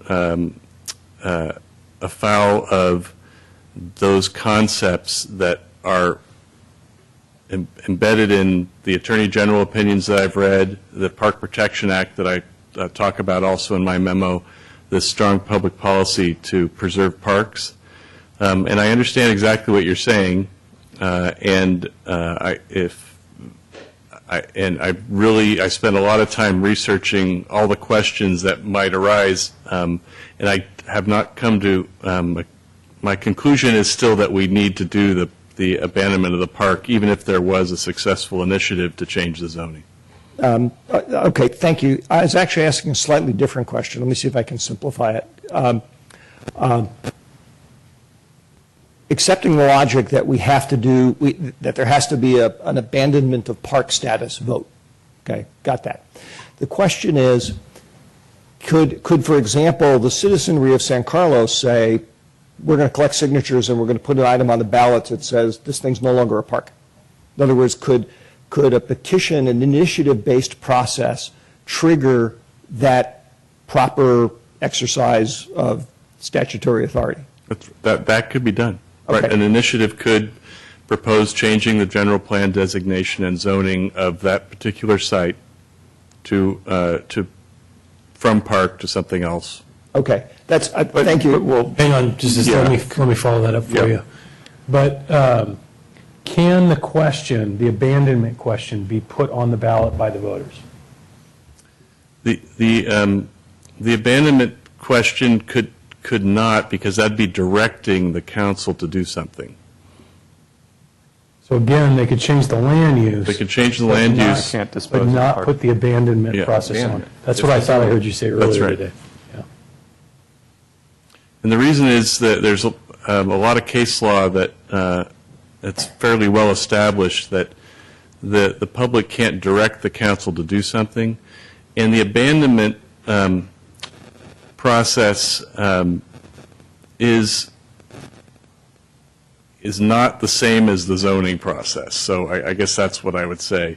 And the abandonment, also the second step to abandonment is the decision what to do with the property. So the question of abandonment or discontinuance of park is one question. What to do with it is the second question. That one's clearly outside the scope of an initiative. Okay. Let's you and I schedule some time to talk about this in more detail offline, because I have some pretty serious either gaps in my knowledge that I want to correct or some issues that I want to resolve. Mm-hmm. Absolutely. But passing on past that, I did understand, I think, the interchange that you had with Bob. The one element that I wanted to check, however, is when you and I have talked about similar situations in the past, when the East Side was talking about taking action if the council did not, if the council ended up doing something that the Greater East Side Homeowners Association disliked about the transit village. Initiatives are before the council take action. The voters actually do have the council can take an action. The voters can go out and collect signatures and say, stop the music.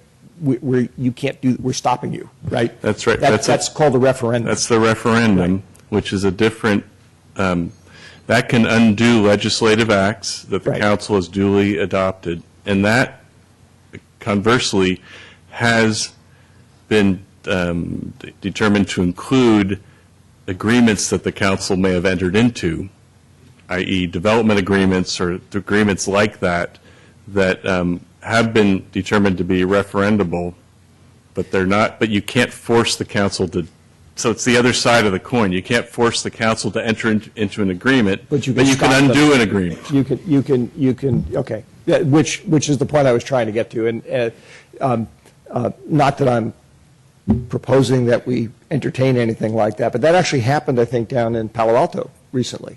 That was where they basically overruled a council action. The Mayville project. Yeah, the Mayville project. That's it for me at this point. Cameron? I just have one final question. So I wanted to maybe flesh out a timeline a little bit more now that we've had a bit more discussion. So school district is saying November. Greg, can you help me understand exactly what the time, how many days things have to happen before and notice and so forth and so on? So if we track back from November.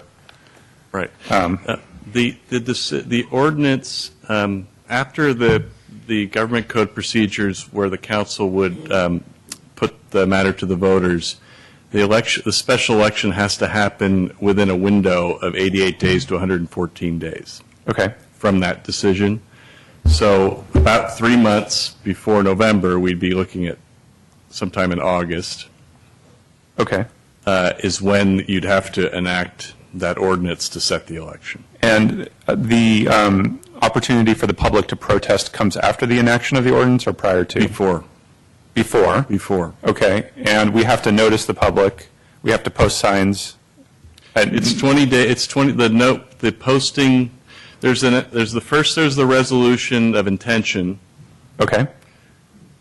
That triggers the noticing requirement, Which is how long? 20 days? 20 days. Okay.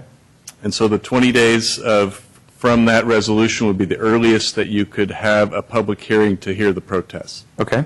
And then after the protest, you can immediately set the ordinance? That's right. So, At that same meeting, actually. No, and then for us generally, to notice a public meeting. So I guess what I'm looking at here is that effectively the council would have to take action in May or June? I think that's probably pretty close. Maybe you might be able to do it enact the resolution in July and have a meeting before the August deadline. But there aren't any meetings scheduled during that time frame, but yes, you could. Okay. And then, Lance? so we're looking at a couple months. And then, Jeff, I just wanted to ask, can you just give your sense of sort of staff time and feasibility to put something together like this, if indeed we needed to take, council action in, let's say, by early July at the latest? In terms of, you're talking specifically about, I just want to talk about, is this a feasible thing to do, and how expedited, from a drop everything perspective are we doing to make this happen if indeed we needed to meet the school district's deadline of getting it on the ballot in November? well, there certainly would be work involved. I would assume, this is obviously very big issue, relative to the community. So we would want to spend all the time and effort on it that it deserved if the council wants us to go down a road. So we might have to change some priorities. I don't think just preparing for the issue of the ballot and this question of disposing of a park is going to be particularly cumbersome for the staff in terms of staff time. In fact, I'd kind of defer a little bit to the city attorney because I think he's going to be spending probably the most staff time on this specific issue. In terms of, environmental issues and park design or housing design or all those kinds of things that could come down the road as a next stage, that's where there's going to be a lot of my staff's time. Okay. All right. Thank you. All right. Any other questions? I had one last quick one based on Cameron's question there, which is actually for Dr. Baker. We've talked about, hey, don't roll your eyes at me. Just kidding. Craig and I go way back, by the way, folks. That's why I'm just teasing him. The deadline of November that was being discussed, I just want to be clear, is it a hard and fast drop dead thing, or is it one of these things where if the city and the council had made the decision, we want to move forward and evaluate this, we haven't just made the decision about whether we're actually going to pull the trigger on it or not, but we're going to move forward and evaluate it seriously, but we need some more time. I mean, is it like, nope, it's got to be November or nothing else?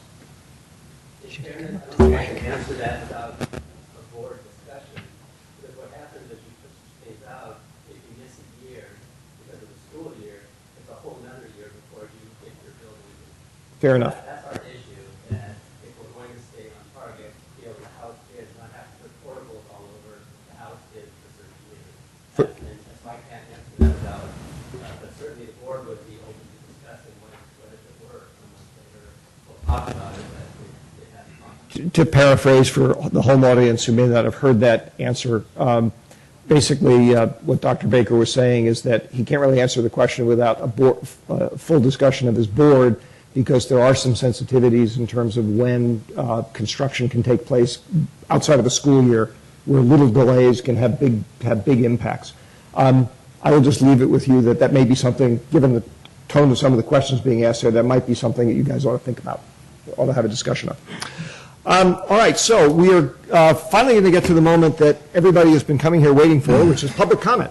I just have a couple of housekeeping notes, which I normally do at the beginning of a meeting, but since we only had one topic in this meeting, I'm holding off till now to do this. We're going to call people up in order. By the way, I tend to try and use people's first names when I address them. If that's of concern to anybody, please correct me, and I will use whatever title or description you think is appropriate or you want me to use. We are going to start by having some public comment from individuals who are representing groups or organizations. And we will probably grant them a little bit more time, on the order of about 4 or 5 minutes, to address the council, although we ask them not to take the entire time if they don't need it, because there's a lot of people who want to talk. When we get to general public comment, what we're going to do is give everybody 2 minutes. We ask you to be respectful of the time, just because there are a lot of people who want to talk. We sometimes have issues with the council because people spend a lot of time and effort putting their comments together, and they want to go through the whole thing, and it takes longer than 2 minutes to go through it. I actually don't like having to verbally interrupt people to say, hey, you're out of time. So what I'm going to try as an experiment this time is the card system. So I'll raise a yellow card. It's supposed to be yellow. When there's about 20 seconds left of the time, just so you can sort of see that, hopefully, and start wrapping up. When you get to the end of the time, I'll use the old red card. Again, we just ask that you be considerate of each other, basically, so that we can get as many people in here tonight to talk to the council as we can. So with that, my thought was, I was thinking about the groups that might be here. I mentioned Homeowners Association. Do we have somebody from, or perhaps a couple of people from the Homeowners Association who want to address the council? Okay, if somebody shows up, we'll certainly accord them the privilege that I was talking about a minute ago. I know there's somebody here from the district, from the Board of Trustees. There's somebody here from CLC. I saw them as well. Are there anybody from sports groups or PTAs? Sports groups. And somebody else is raising their hand. PTA? Representing all the sports groups, not just the person. Yeah. Yes, correct. And PTA, okay. And again, as Bob was just pointing out, if you're talking for yourself, please wait till we go through everything. If you're talking on behalf of your group, that's who we're trying to get now. So with that, I think I'd like to start with the sports groups. So, and since I'm doing this out of order, I don't have your name, but if you, when you come up to the microphone, if you can announce yourself, we would appreciate it.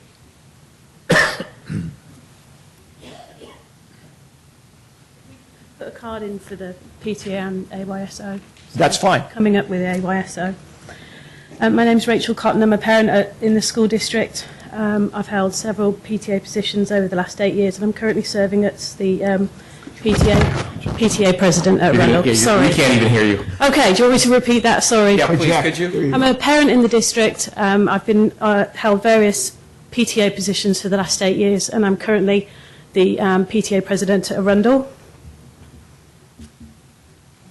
I am I'm Jim Ritchie. I'm the regional commissioner for AYSO. I've been on the board for 10 years, and I've lived in the community for over 25 years. Okay. PTA represents all of the children who attend our school located here in San Carlos, and AYSO provides recreational soccer to over 1,500 kids in San Carlos. Our city is a great place to live with great schools and engaged community, and we strongly support the land swap. We know and appreciate how precious land is in San Carlos. As a community, we value schools, our parks, and as our population increases, not to mention the school-aged population, we need to think long-term about providing more property for schools, for fields, for our children, and for our adults. On behalf of the organizations that Rachel and I represent, as well as the many sports groups who serve over 3,000 kids, over 1,500 adult volunteers, we're very pleased to present a petition that we've gathered signatures on, of over 1,200 signatures. This is in favor of the proposed land swap, and we've done this in the last 2 weeks. We feel like that represents a significant commitment to the land swap, and it demonstrates, organization and our interest in furthering schools and fields in the community. We all understand that the city and the district do different things for us as a community, but we hope that you'll look past your specific responsibilities and look at what's best for the overall community. So keeping our schools from getting too large, getting a chance to get badly needed field space. I know the city had talked, or there were talk about a need to as much as double the field space, and we feel that every day. And balancing out traffic are priorities. Choices: unnecessarily crowded schools, unnecessarily worsened traffic, and the loss of field space. And so to us, the choice seems very clear, and we ask that you do everything in your power to make the swap happen, and we appreciate your help. Thank you. Thank you. All right. Let's see. Is there a representative from the district? Adam.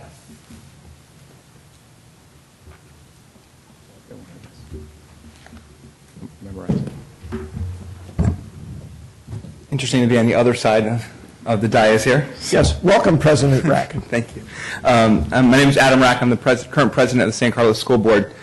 On behalf of the district and the board, Mayor Olbert, members of the City Council, Jeff and Greg and others, thank you for the opportunity to speak this evening. We're at an important time in the school district. Our student population keeps growing, and thanks to the community and the voters, we were fortunate to pass a bond in 2012 to build classrooms in capacity to meet that growing population. In fact, that effort is already underway. Just this week, we completed the EIR process and hope to start construction at Central Middle School this summer. Our facilities master plan calls for the relocation of Charter Learning Center, move them off the TL campus to make room for a 4th and 5th grade school there. To accomplish this, the district has spent well over a year looking for property to house the San Carlos Charter Learning Center. After significant searching, research, discussion with the cities, the board determined that the best current option available is to propose a land swap with the city for the property on Crestview in exchange for land on the upper TL campus. I appreciate the city's taking up the discussion today. Thank you. And I look forward to working with all of you to hopefully find a solution that will benefit not only our school children, but the community at large. The district has been and continues to be a good partner with the city. We've been working together for decades to do what is best for the community. The district currently hosts a range of recreational programs for children and adults. We allow field usage at Heather, the Heather Dog Park, and allow usage there. Arundel tennis courts were mentioned earlier. And the city and the district has been supportive of your efforts around Wheeler Plaza. I believe the alternatives and other options are a net loss for the community. Without a land swap like this, the district will end up building on existing school property, which will remove play space and exacerbate traffic. We each have valuable land that is not being used and that can be turned into the benefit for the community.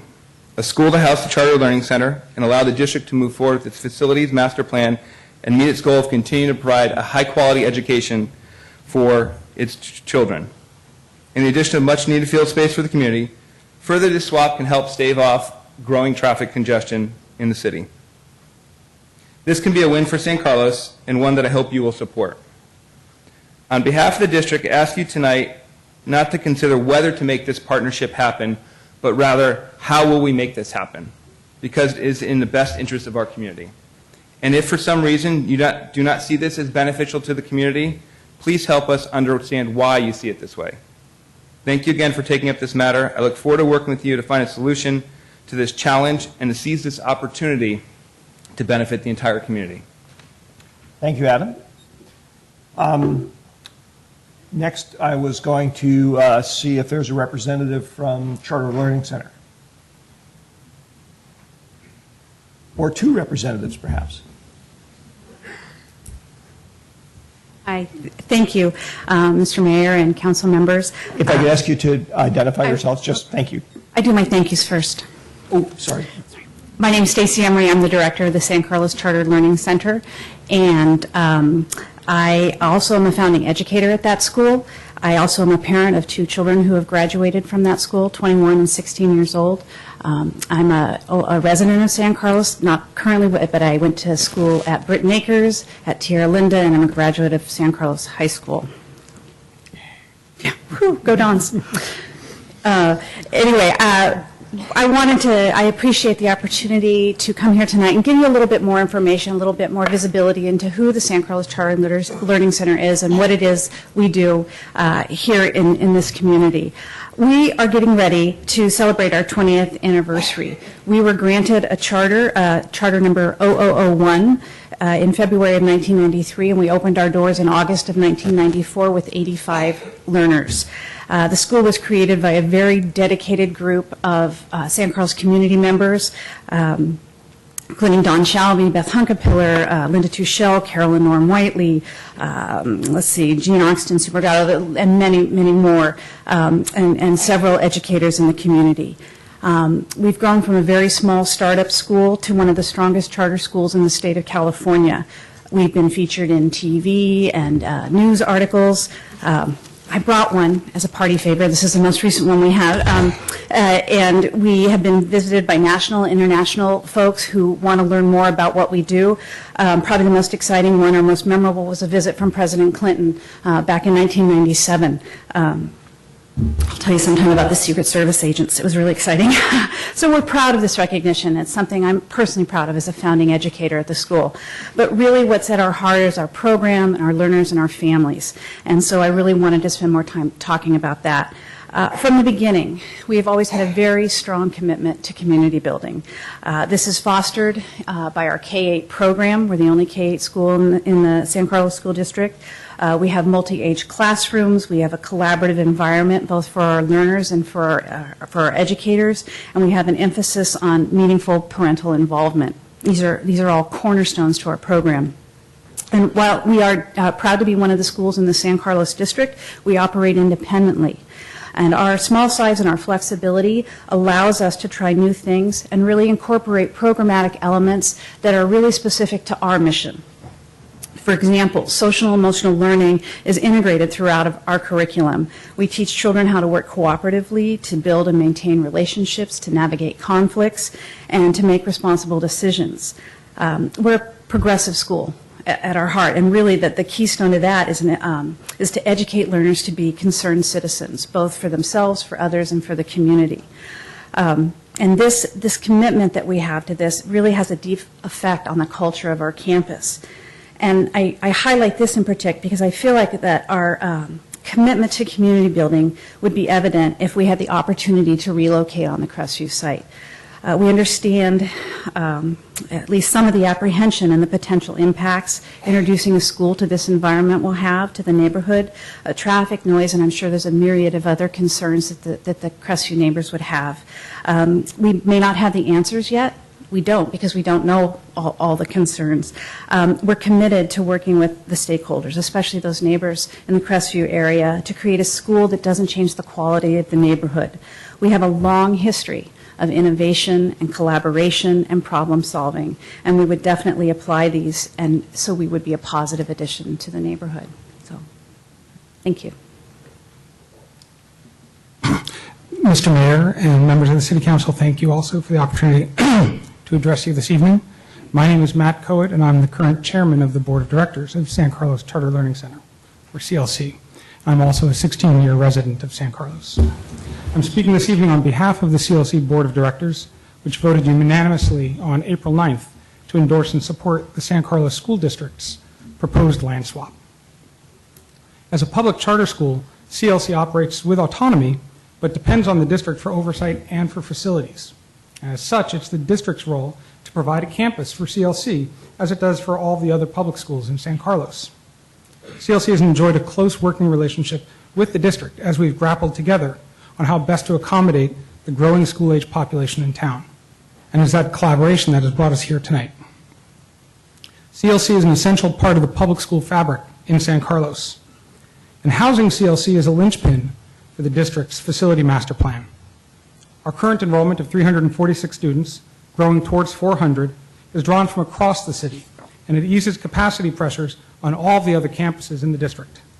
We are unique in that there is no neighborhood attendance area tied to our school. We are the only campus that can be relocated without cascading effects on attendance boundaries across San Carlos. CLC supports the land swap because we believe this is the best solution for the whole city, as well as for the district and the charter school. All other options require an existing school campus to be divided and shared, impacting facilities and educational programs and further concentrating traffic congestion. For CLC, having a separate campus allows our educators and administrators to plan and implement programs and schedules unfettered by the compromises necessary in a shared facility. The time to act is now.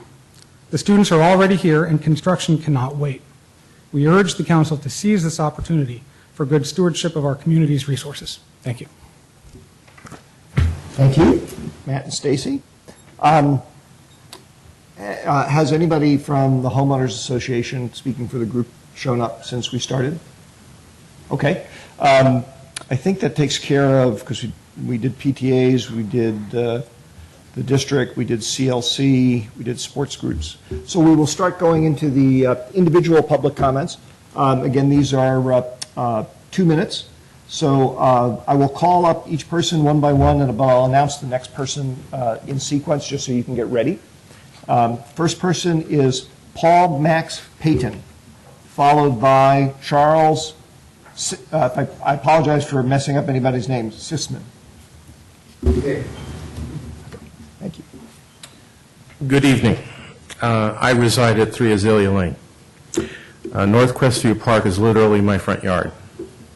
It is metaphorically symbolic that today, Earth Day 2014, we would be thus enjoined. 40 years ago, a group of individuals, every bit as intelligent and passionate as we are, was entangled in a similar debate. Their decision gave birth to North Crestview's purpose and usage. We must not lose sight of this. North Crestview is reckoned and henceforth regarded as a de facto park. It fairly teems with life. Walking my cats, I have seen deer, jackrabbits, gophers, garter snakes, and field mice. Places for harboring wildlife are becoming all too precious in our increasingly urban city.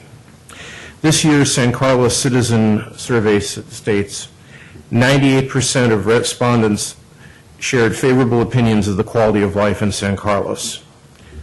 Would a comparable percentage of the flora and fauna also agree? As resource custodians, it is incumbent upon us to preserve qualities of the city that support the well-being of all life forms within our borders. Wildlife does not vote. yet it outnumbers us and was here long before we were. To those who ask, what are the children, I say, what will they inherit 40 years hence? Nature is our enduring bequest. My words are but a voice in the fugue, their purpose to sing a small part of the civic choir, with clarity of purpose so that it might resonate. Let us recommit ourselves this Earth Day to a holistic vision of San Carlos and craft a fitting present for our collective future. Thank you. Thank you, Mr. Payton.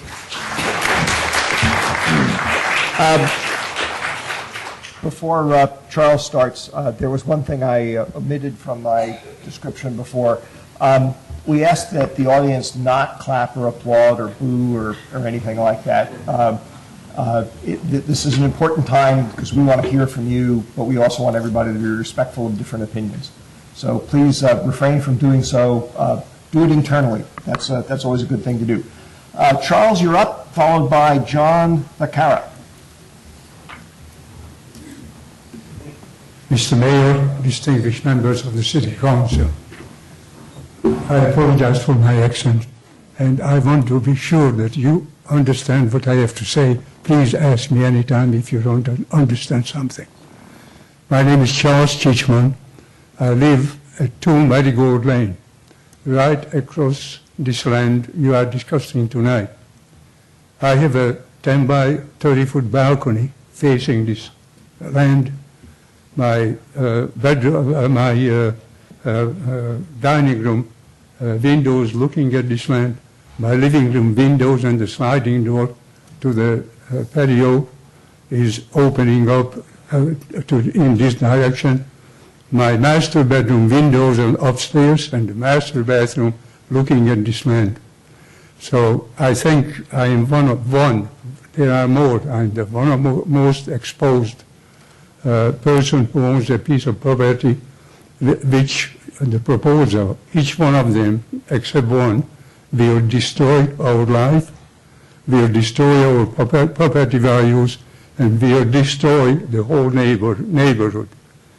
I don't want to spend time on my own case, but I would like to raise at least 3 questions within these 2 minutes, which I think it would interest all of us. One question I have to everybody here, who paid for this land, for this Crestview Park? Gentlemen, the city doesn't have a dime in this land. This was given to the city. This was given to the city by the subdivider who created these subdivisions.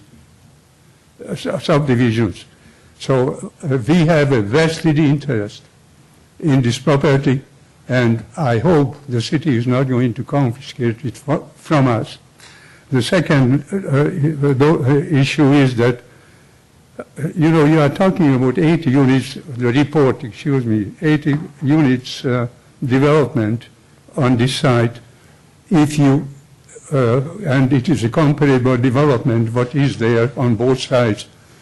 Now, I recall that the average lot size is about 2,000 square feet in the surrounding subdivisions. Now, if you place all of these lots next to each other, that will cover the whole area. I hope the City Council will leave this place as it is. Like when I checked on the status of this land before I bought my unit 15 years ago, I was told at City Hall it is open space. Please look at the City Attorney's report on page 3. He says exactly the same. Thank you for your patience. Thank you for the 30 seconds I over. That's okay. It was actually a minute, but don't worry about it. Okay, so John Vacara, followed by Bob Black. Thank you, Mr. Mayor. My name is John Thacker. I live on Azalea Lane. As one of the first speakers tonight who opposes the land swap, I just wanted to say from the start that and I think I can speak for everybody in the Crestview neighborhood, am not anti-school at all. In fact, in my case, I volunteered to help with science field trips for students who attend local grade schools and high schools. My concerns about the proposed land swap deal are based on an intimate knowledge of the Crestview site. I have lived immediately adjacent to it for the past 6 years and know that property very well. What I'd like everyone here to know, both on the panel and in the audience, is that that site is not flat by any means. The actual land area that's available to build on is not 4 acres, but is only about 3 acres. So if the school was built on that site, and also taking into account the common areas that the school would have, the necessary parking, and other uses of the land, such as the setbacks that would be needed on the north and south edges of the property, let alone an I-280 off-ramp. Excuse me just for a second here, at best, you would have room for only one playing field, and that playing field would probably not be full-sized. Now, as opposed to that, a wonderful feature of this site are the spectacular views that it affords of the bay on one side and the open space preserve on its west side. So taking those two aspects of the property together, the uneven topography and the spectacular views, I think that rather than building a school on the Crestview site, a much better use for this land is to leave it as a park and perhaps build several full-sized playing fields on it that are much better suited for activities such as soccer league play. I encourage any families in the audience who have children in sports leagues now or will in the future to come up and see the site. And when you're up there, try and imagine how nice it would be for your children to play those games in a beautiful environment rather than wasting that opportunity by having them instead spend much of their day sitting in a classroom. Thank you. Thank you, John. Bob Black, followed by Sally Samuels. Thank you, Mr. Mayor and members of the council. I'm Bob Black, longtime resident, maybe one of the few people here who was at some of the public hearings that where this development was approved. Lands of Roth, now known as Highland Park, is a parcel of little more than 100 acres that was subdivided many years ago with little regard to the topography. The entire property was subdivided, including the steep hillside slopes on the east. There was no practical way to develop the property as subdivided. Lincoln Properties proposed to develop the property as a planned community development and under PC. Under PC, Lincoln Properties took the total number of housing units that would be allowable under the original subdivision and clustered them at the western and less steep parts of the lands of Roth.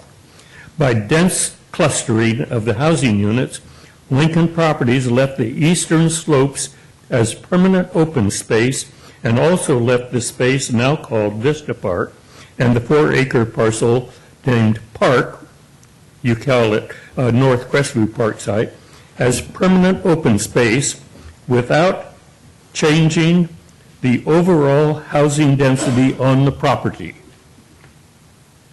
The lands of Roth are now fully developed. No additional development, including a school, is possible on this property without violating the enabling planned community ordinance and thus changing the zoning. Thank you. Thank you, Bob. Sally Samuels, followed by Don Morelli.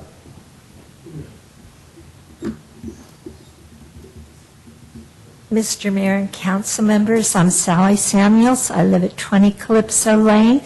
I initially wasn't going to speak tonight, so what I'm speaking is from my heart, how I feel about living in San Carlos. And I have nothing against children. I taught kindergarten for 39 years. I love kids. But and I lived in San Francisco for 55 years. I chose to move out of the city. I picked San Carlos. I picked an area that to me was like moving to heaven. That's what I called it when I moved up there, that I'd moved up to heaven. The landscape, the view, the tranquility, this was very important to me. And had I wanted to live by a school, I would have moved by a school. I understand the need for a school, but I don't think that this is the proper location for it. And I think that the majority of us that live up there, we don't have school-age children. I'm not saying everyone, but a great portion of us, especially in the townhouses. And I just don't feel it's proper to build one there. It would ruin the community that we have up there. And thank you. Thank you, Sally. Don Morelli, followed by Alisand Rosenko. Good evening, Mr. Mayor. Thank you very much. Members of the council, thank you for having this meeting and for allowing me to speak. My name is Don Morelli. I live at 3 Calypso Lane, and my wife and I have been there since 1989, which has been a good long time, and I mean that emphatically, a good long time. I had a couple of things I was going to say, but just the discussion and some of the things that triggered off this whole evening has put me into a slightly different vein here, not least of which was Mr. Maltby's first line of the quote from Theodore Roosevelt about doing the right thing. And one of the things that I do in my business as a consultant is dealing with companies that have complex problems. And as the discussion has evolved here, it's obviously come to the fore that this is indeed a very complex problem. And I always try to have clients and other people look at complex problems from a systems perspective, a systems management, systems engineering perspective. And in that regard, it's not just recognizing that there are trade-offs, because we all know that life is nearly a series of trade-offs, but it's how these different factors interact with each other. So it's not just a trade-off of traffic versus we need better school facilities. Yes, we need to be able to deal with both, but there can be unintended consequences if we don't look at them in the right viewpoint.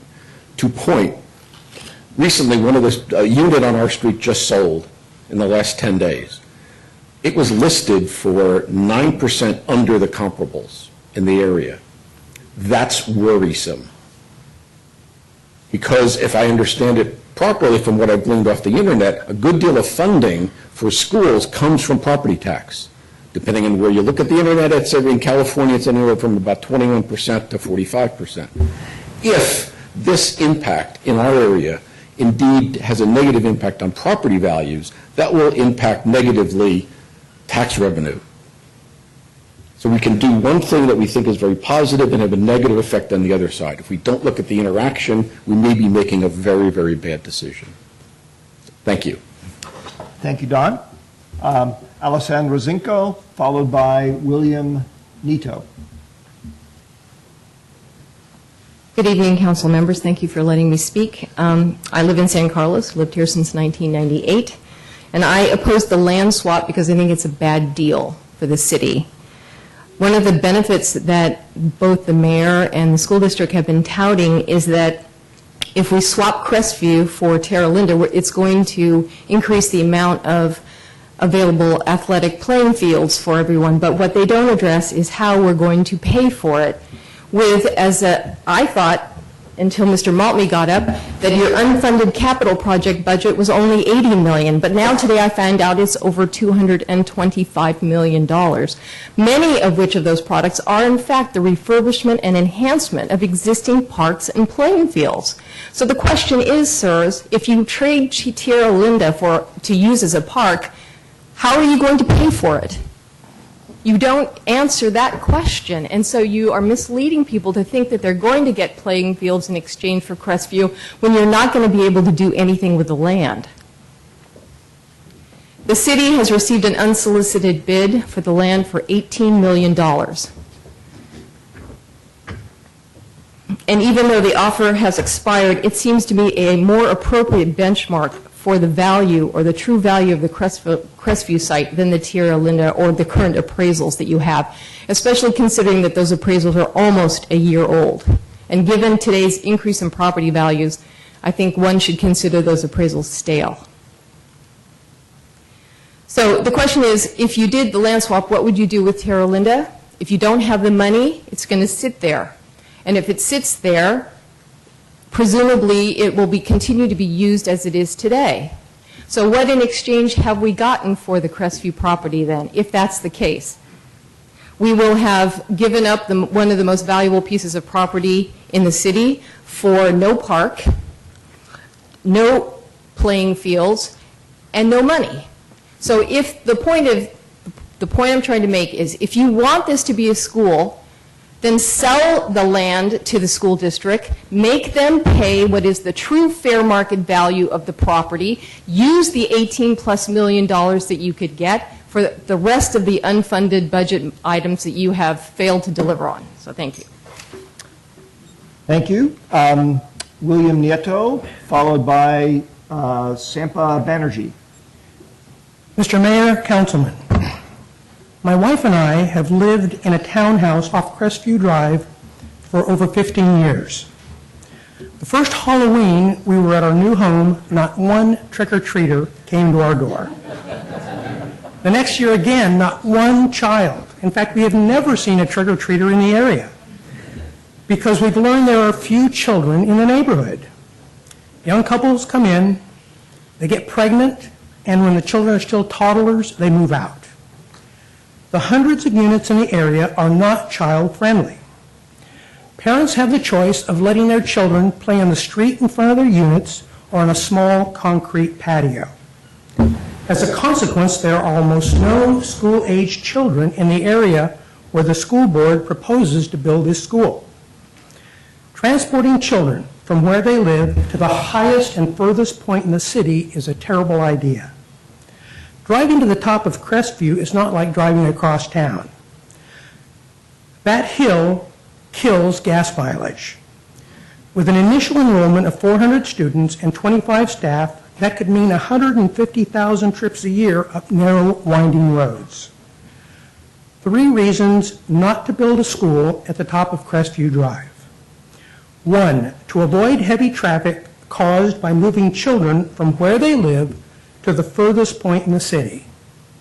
2, to avoid the cost in fuel and time you would force parents to spend in traffic jams on steep, windy roads. And 3, to avoid the cost to the environment from the pollution of 150,000 cars a year climbing that hill. Thank you. Thank you, William. Sampa Banerjee, followed by Barry Dent.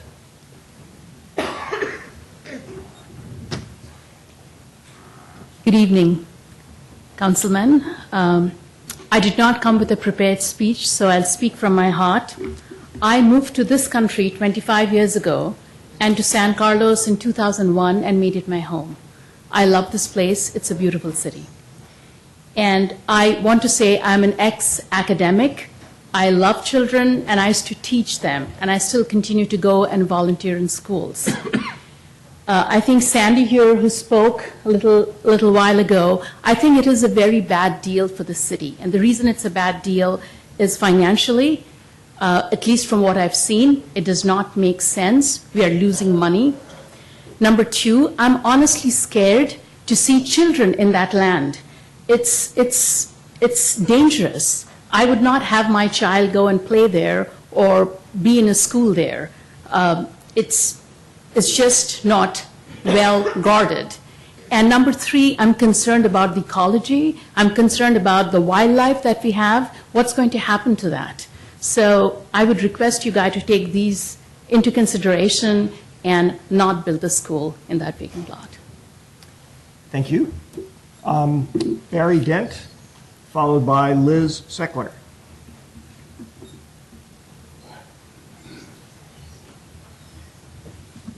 My name is Barry Dent, and I live on Trillium Lane, which is basically the intersection of Club and Crestview.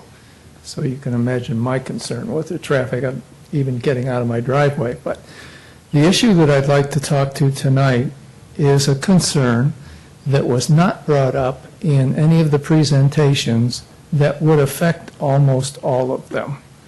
And that's the issue of the status of the property. We all know that it was previously a military base. And recently, 2 weeks ago, the Army Corps of Engineers representative showed up to survey that land and discuss with the Crestview neighbors the recollection that they have on what was where and when. The concern that the inspector had was the status of the buried fuel tanks, of which he indicated there were 5. Doesn't know if they're still there, whether they've contaminated the ground, or what. And the status of the land and the ground is unknown as well. So in order for us to do anything with this property, that issue needs to be addressed. Thank you. Thank you, Barry. Liz Seckler, followed by John Lilligren. Mayor, council members, my name is Liz Seckler. I live on Calypso. I've been in San Carlos since 1984. Clearly, the City Council and the San Carlos School District have been considering the North Crestview property for space requirements for a while.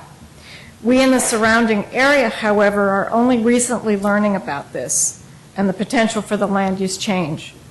Most of us don't have children, as Bill said, and many of us live in 2-bedroom units where children really don't fit very well. I acknowledge the growth of school population in San Carlos and the growing need for field space. However, to utilize a property of such incredible value with respect to unobstructed views is trading top-notch property for a use which it's not best suited. As it's currently zoned, that property is a park. It's not listed as a park in the San Carlos directory, nor is there a sign on the property stating park name, hours, etc. Until recently, I, as a local resident, didn't even know it was legal to walk there. So it's underutilized, we know. Given that park use, we learned tonight, can include field usage, any rezoning to, say, abandon it if that were not to pass, my understanding is it could still be used to build fields. And I'm getting nods. So my first choice would be option 1 from your list, which is no change. It's zoned as a park presently. You could consider building it for a field use without changing any other school initiative. Number 2, my option preference would be to sell it for additional townhome development, which I believe is your option 6 or 7. Put it up for the best bidder. An unsolicited bid is never your highest bid. Option 2 on your list, retain the current property, improve it as a park, along with option 1, again, is my preference. You could build a field there. You could even consider Crestview Park down the hill as an alternative location, include that in the trade, if you would, and make other properties available for consideration. Thank you. Thank you, Liz. John Lilligren, followed by Dr. Charlene Edinburgh. Hello. I live on Crestview Drive and Crestview Lane, right near the property. I am opposed to the land swap. I'm not opposed to children or to the schools of San Carlos.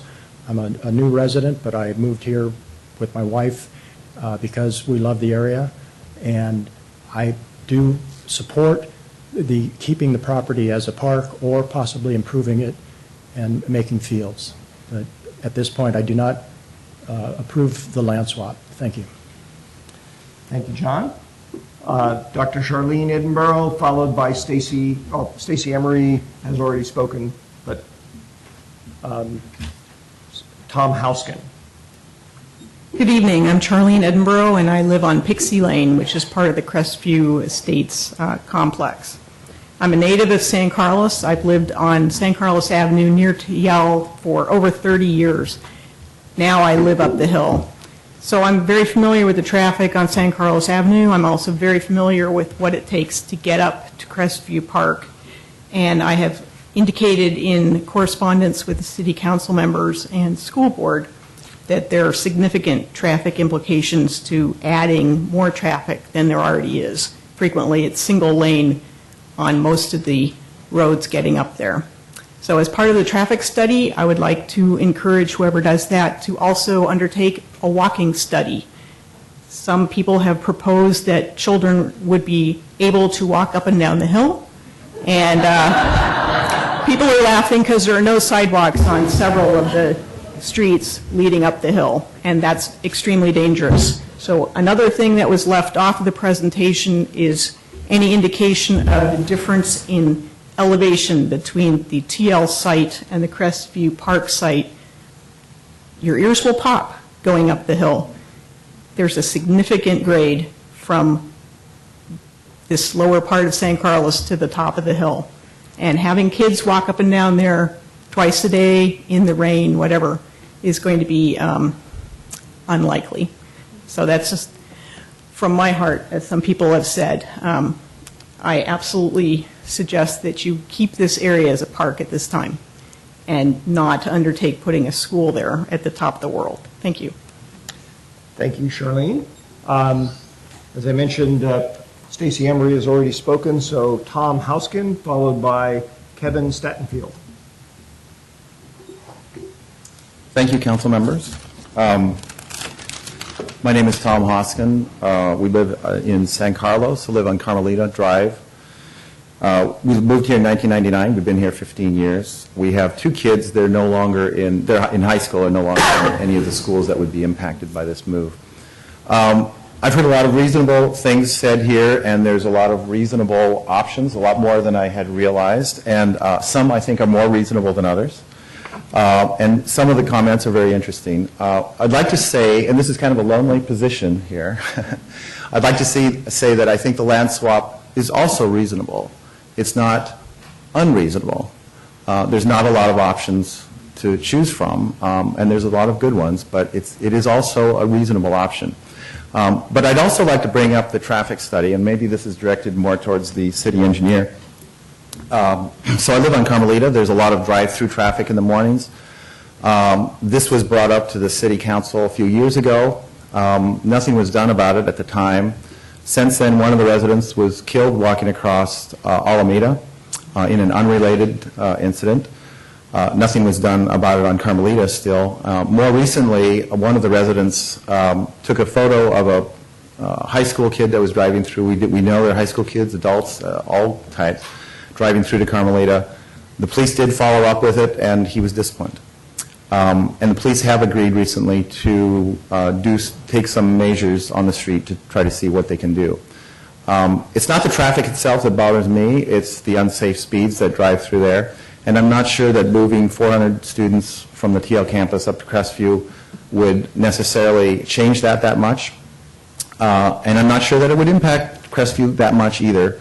But adding more students down below, whether it's at Arundel or TL or possibly Heather, would certainly have impacts. The way congestion works is you can absorb so much, and then it's nonlinear. Then that's when you get the bumper-to-bumper traffic and the long wait times at airports and stuff like that.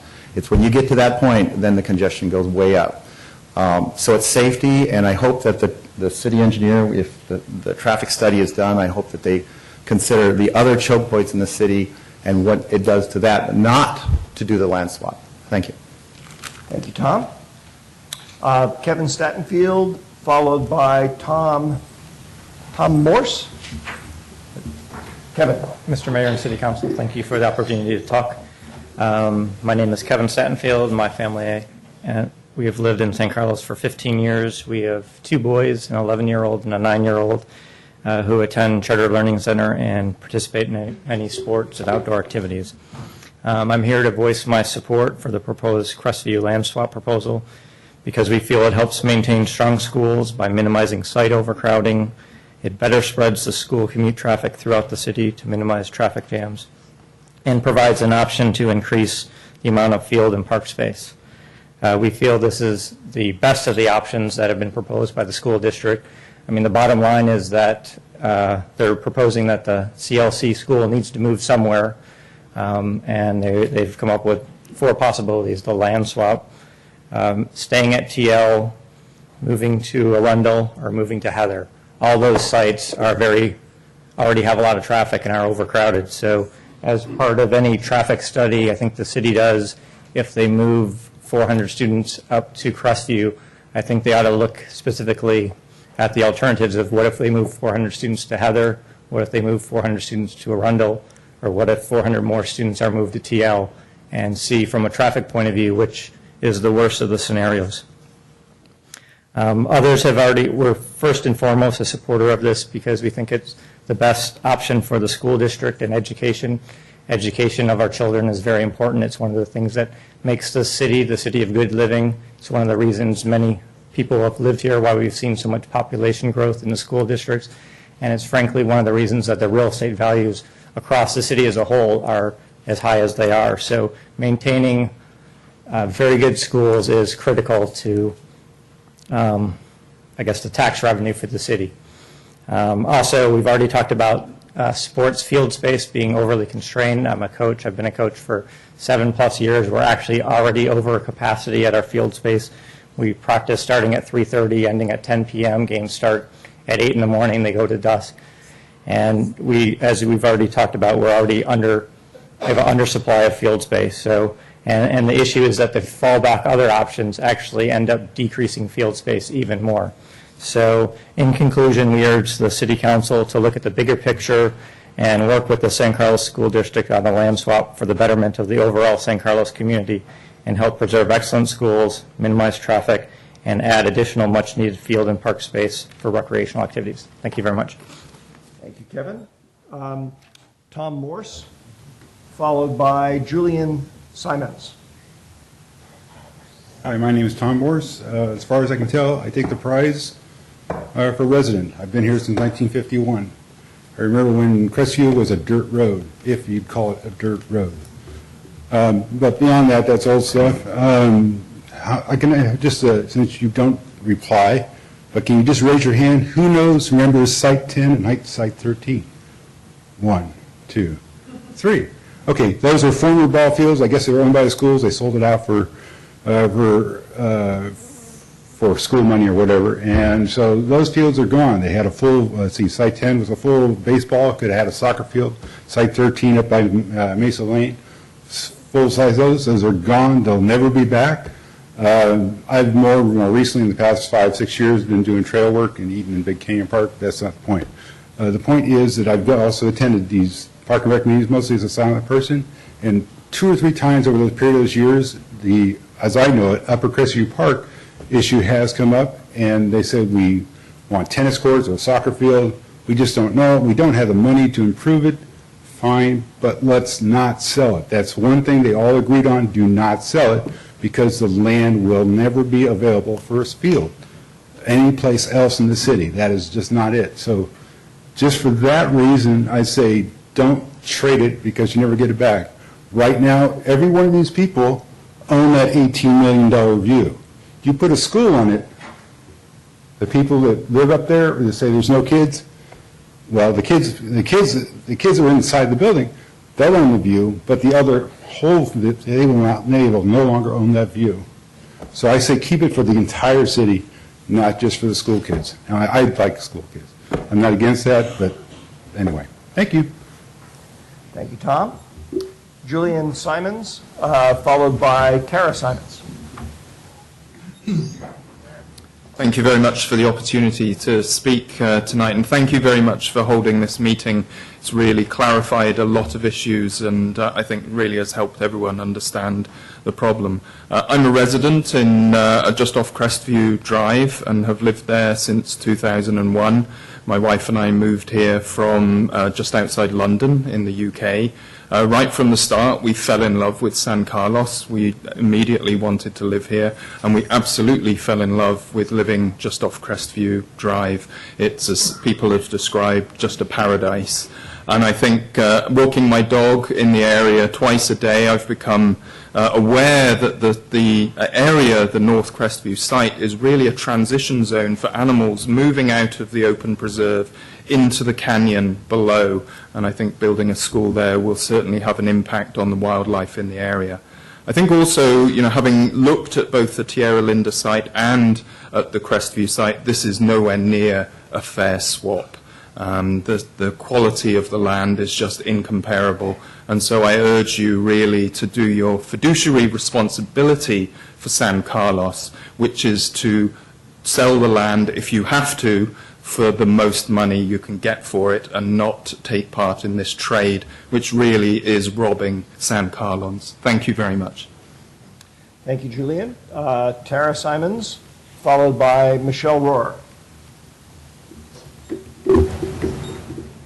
Mr. Mayor, members of the committee, thank you very much for the opportunity to speak with you tonight.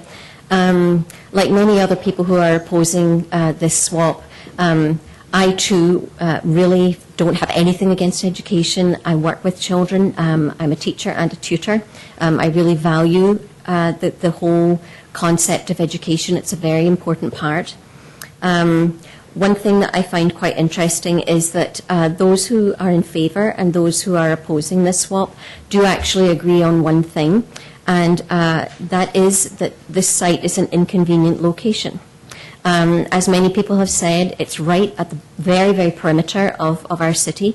It's one of the most remote areas.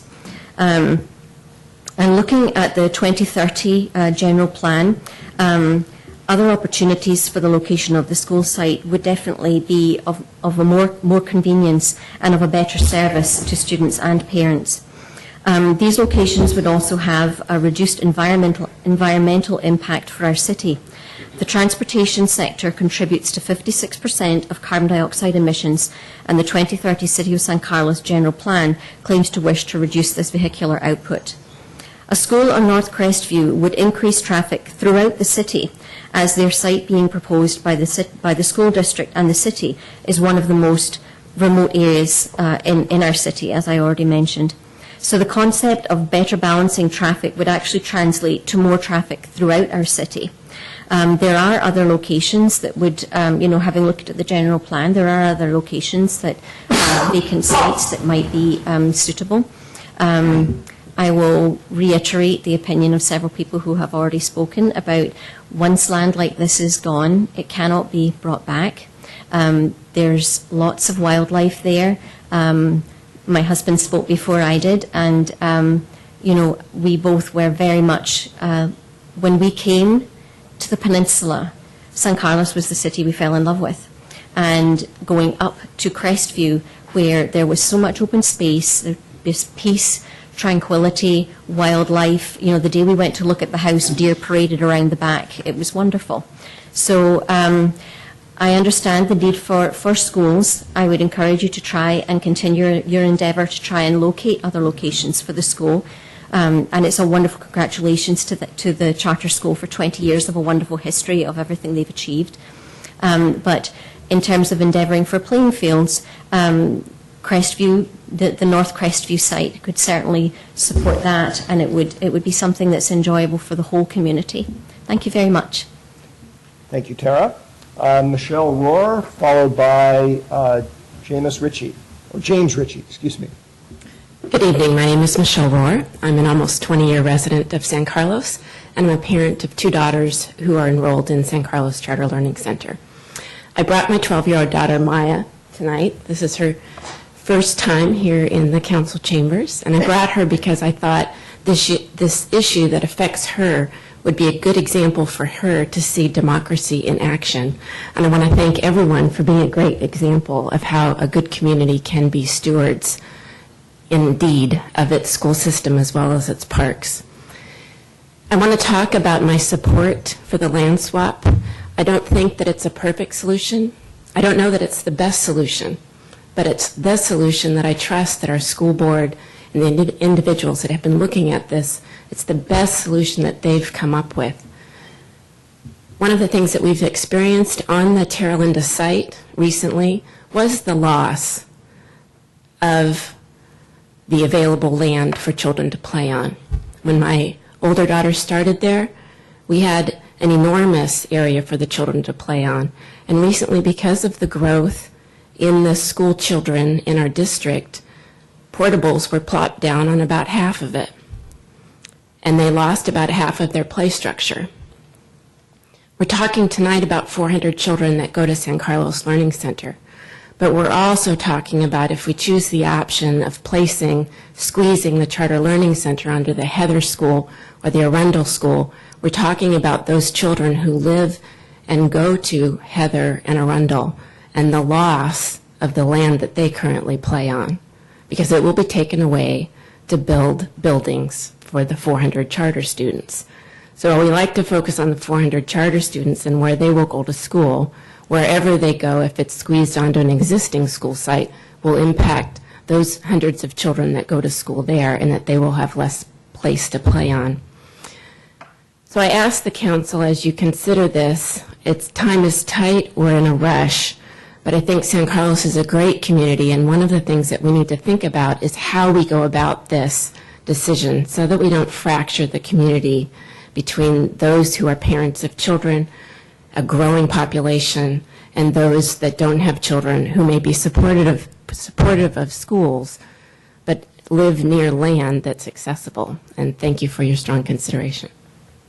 Thank you, Michelle. I had mentioned before Jim Ritchie, but Jim actually spoke earlier. So we'll move on to Barbara Billing, followed by Kate Blahnik.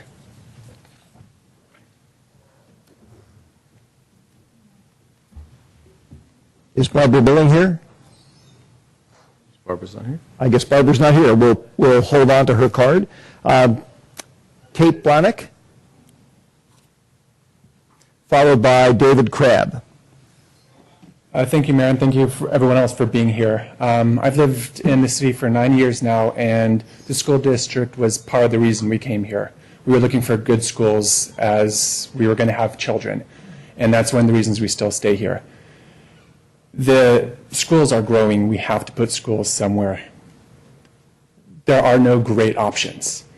I think the land swap is by far the best option because it will distribute traffic and move it out.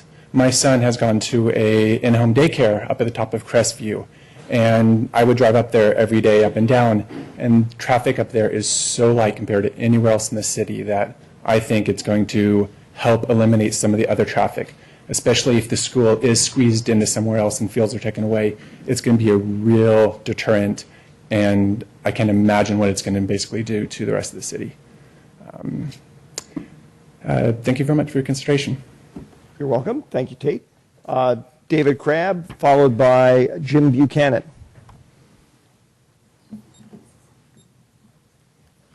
Honorable Mayor and members of the council, I'm David Crabb. I live up on Crestview Drive. I'm not far from the site. I've lived up there for 25 years, but I'm not here tonight to argue against the proposed land swap because of the impact on the neighborhood. I'm here tonight to argue against the school on that site from a student's and parents' point of view. Based on all generally accepted city planning and school planning principles, the Crestview Drive site is not an appropriate location for a school. There's a strong thrust these days toward improving students' health by providing students with healthy food and more exercise options. One of the best ways to encourage exercise is to locate schools within safe walking or biking distance to homes of the students they serve. This is the essence of what we call the Safe Routes to School movement and the importance of the neighborhood school. CLC, by its own definition, says that it is not a neighborhood school. It tracks from all over the city. Therefore, the students are not going to be walking to this school. They're not going to be biking to this school. In fact, it's impossible to ride or to bike to this school because of the location of this property. And I think this is really a major downside. The only way that students are going to get to this site, there's actually not even any public transportation to this site. The only way students are going to get to this site is the parents are going to drive them to this site, which takes time out of all the parents' lives, which I'm sure they'd rather be doing something else. And it doesn't give the students any exercise, and it increases traffic up in our part of the world. The other thing I want to talk about is from the city's point of view, I don't see this land swap makes any sense. As I understand it, the Crestview lot is valued considerably greater than the Terra Linda lot, so the city will lose money on the deal. And also, a school on Crestview Drive would generate no long-term tax income to the city. Better use, I would say, from my personal point of view, is to sell the site for market-rate condominiums, similar to what's up there already. The sale would generate a lot of money for the city to use for whatever purpose made sense. I have my own opinion of what that might be. And it would generate long-term tax revenues to the city. My preference for what it would be was I would like to see it, you sell that property, take that money, put it into a fund for affordable housing, buy property down on El Camino, and build some affordable housing in this city, which we sorely need. It would help you a long way in terms of meeting your arena requirements. And I think it would be very beneficial to the city because the businesses, I just went to a EDAC meeting earlier today, and one of the issues that comes up is businesses are looking for affordable housing for their employees. So I think you have a win-win if you could sell it. It's going to be tough to even do that, trying to get approval by the, to negate it as a site. But anyway, so that's my opinion. Thank you. Thank you, David. Bob told me that I misspoke on Jim. It's John Buchanan. Sorry about that. Former mayor. Followed by Jackie Yan. Mayor Olbert and members of the council. I'd like to just hit some high-level issues to kind of help you limit or maybe eliminate some of the options you're considering based on what I have to say. Although I'm a great deal younger than the previous speaker, Mr. Black, we were both around at the time of Lands of Roth and Lincoln, 1972 and 75. So the plans of development of those two units included the open space for what was the old school site 9 and what is now called East Crestview Park or Vista Park. They were specifically put into that plan to eliminate or mitigate the high density of all the units that were put up there on Crestview. And there was a bitter fight about the whole thing, and Bob alluded to some of that. And the point of the open space and parks, as they are now called, is that they're not fungible assets subject to the city council's whim as to whether they want to barter, trade, or sell them. Their importance is the fact that they exist, but they exist there. And you cannot substitute that location over to someplace else. I mean, if we could do that, consider what we could do with Big Canyon Park or any number of the parks, Chilton Park or anything else. We can barter and trade and buy and sell all these assets we have, but that's not the point of open space or parks. I'd like to talk about the elimination, the options that require the elimination of the park up there as open space. Currently, the city does not meet its own requirements for general plan acreage per 1,000 residents. And if you reduce or eliminate that as a park and not replace it with something else of equal size, you are violating your general plan. The issue of 280 access, I was on the council and we debated that 280 access at length. And I can tell you that that's not really a viable solution. I don't think things have changed. The police problems that it would bring and the fact that Belmont will never give up its hallmark thing is, I would think that would be very obvious. So these are a couple of advisory things I have for you and help you focus and narrow down your options. Thank you. Thank you, John. Jackie Yan, followed by Judith Selvich.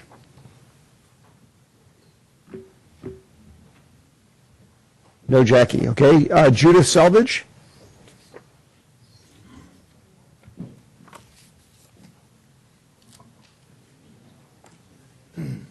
Followed by Adam Alberti. By the way, Adam is on a blue card. I don't know if that means somebody needs to go get him. Okay. I don't see Adam either. Well, he's on a blue card. He would be in the... Oh, in the other room. Right.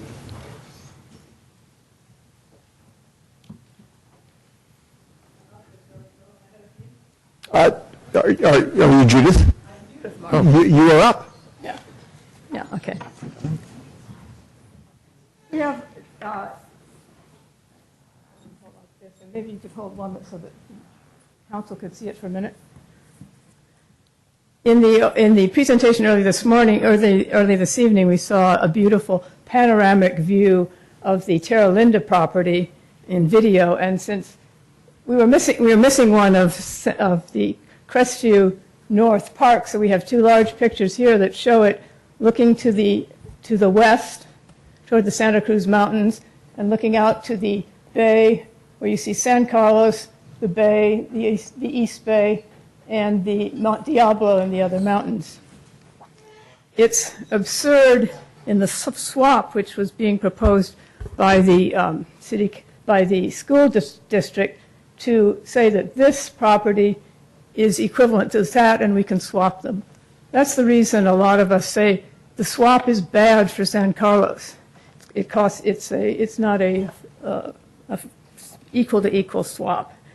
If the school district really wants to have this piece of property, rather than keeping it as a unique park in the entire peninsula space, they can sell the hilltop at Terra Linda, which was assessed at $2 million, excuse me, on the basis of putting 24 houses there.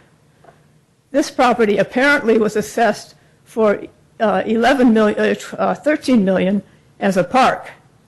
We don't know that for sure because both the city and the school district have withheld from the public the full appraisals and the reports on these properties, despite the appraisal amounts having been made public. But if this is what the school district wants to have, they can sell the hilltop at Terra Linda, get $12 million. They can take $10 million from their bond issue. So for $22 million, they can buy this property and then build their school. Or we can keep this, not isolate this charter learning center up here where the students don't have contact with other students, and keep this as a park and develop it for sports facilities or as a premier peninsula park that could have many, many other uses, including neighborhood gardens and a number of other things. Thank you. Thank you, Judith. Adam Alberti, followed by Pam McGee. By the way, if you don't have that picture, we have some extras that we'd be happy to give.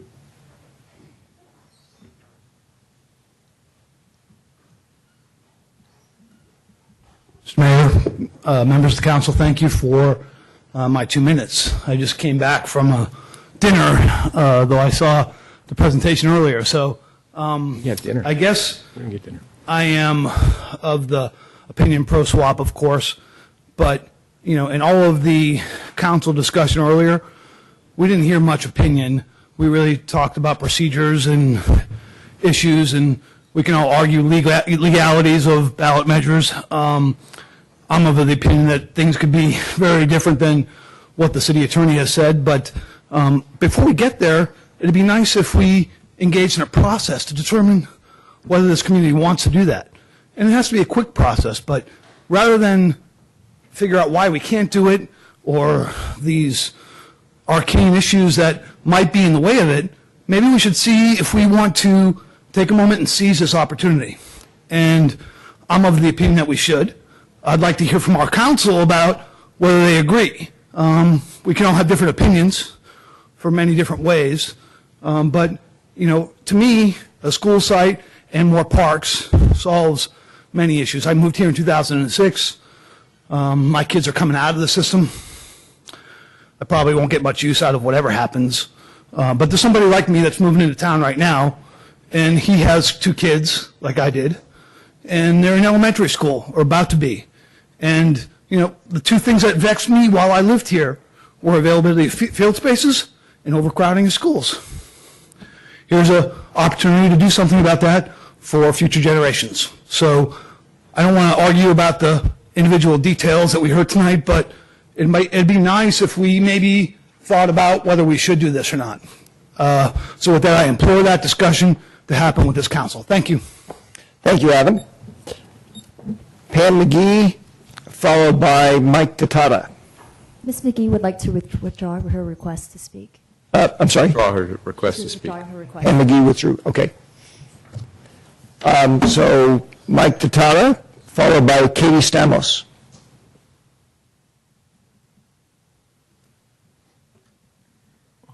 Hello, my name is Mike Tatata. I've lived in San Carlos for 15 years now. I have 3 children that go to Sequoia High School, Central Middle School, and White Oaks. All of my kids have been brought up through the San Carlos schools. I'm a longtime coach here in the town. I've coached baseball and soccer for 12 years. I kind of did some quick math, and I've coached over 600 different families and 600 different kids. I volunteered over 6,000 hours towards youth sports, and like Adam just said, one of the main things that vexes our sports community is the lack of fields, and the land swap seems like a great opportunity to create more field space since there's more families moving here and more kids being involved in youth sports. And I'm very much in favor of it, and thank you for your consideration. Thank you. Thank you, Mike. Katie Stamos, followed by John Hoffman. Good evening, Mr. Mayor and council members. My name is Katie Stamos. I'm an Arundel parent of 3 children. I'm an active volunteer, but the volunteer role that for me sheds the most light on the situation is the 2 mornings a week that I spend opening doors in the traffic circle. At least once per day, I see a threat or a near miss or an averted tragedy as very young children make their way onto campus. Each year, the traffic situation becomes progressively worse for our children as they travel from their homes to their schools. The addition of another school on our campus would be catastrophic.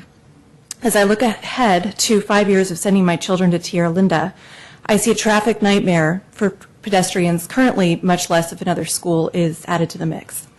It is a tenet of any civilized society that when a situation is getting progressively less safe for children, that the adults act. It must further be pointed out that we all benefit, both financially and intangibly, from having a strong school system, far more than the proceeds of any one sale, as we have seen from our city's immediate history. For 50 years, school lands have been short-sightedly sold off, and our city leaders, I realize not you personally, but in the past, our city leaders have not looked to the future. And yet here we sit with our schools slowly becoming overcrowded as the traffic risks compound for the community at large. This is a unique situation that requires a unique solution and unique civic leadership from this council. We are depending upon you to see the entire picture. The strongest point I wish to make tonight is that this decision must be made in the public interest. We must have a plan to effectively educate our children and ensure their safety, a basic need and right of every person, no matter what their age or their ability to speak coherently in front of this esteemed body. I ask you to consider the next 50 years, tens of thousands of school children who are not in attendance tonight, but will be the ones in 100,000 separate moments who are in the center of those crosswalks, walking to school on hopelessly impacted streets. I ask that you do something. The traffic situations at Arundel and Tierra Linda represent an accident waiting to happen. The land swap appears to be the best opportunity, but however your conversations go, please do not do nothing. Please act. Thank you for your consideration. Thank you, Katie. John Hoffman, followed by Andrew Taylor.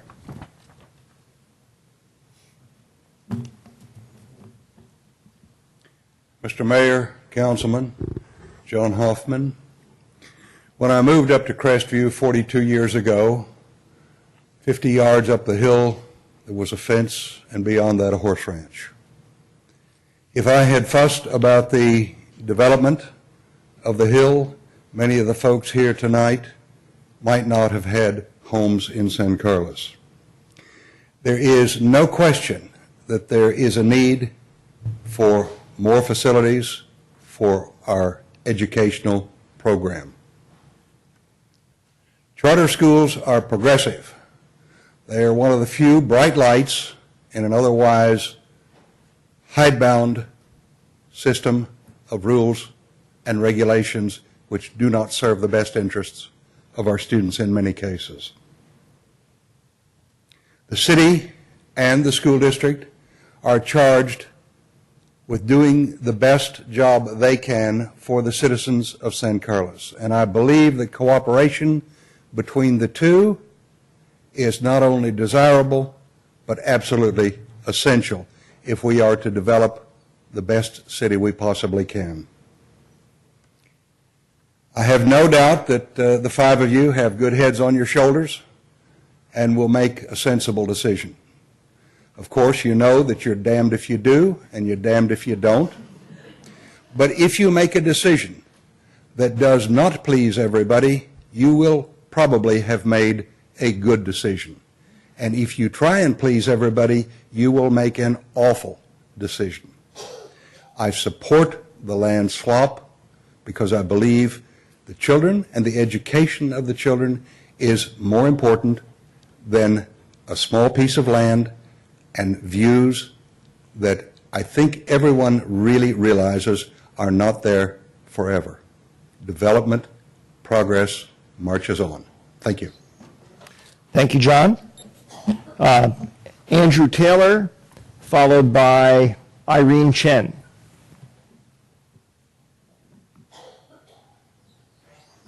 Good evening.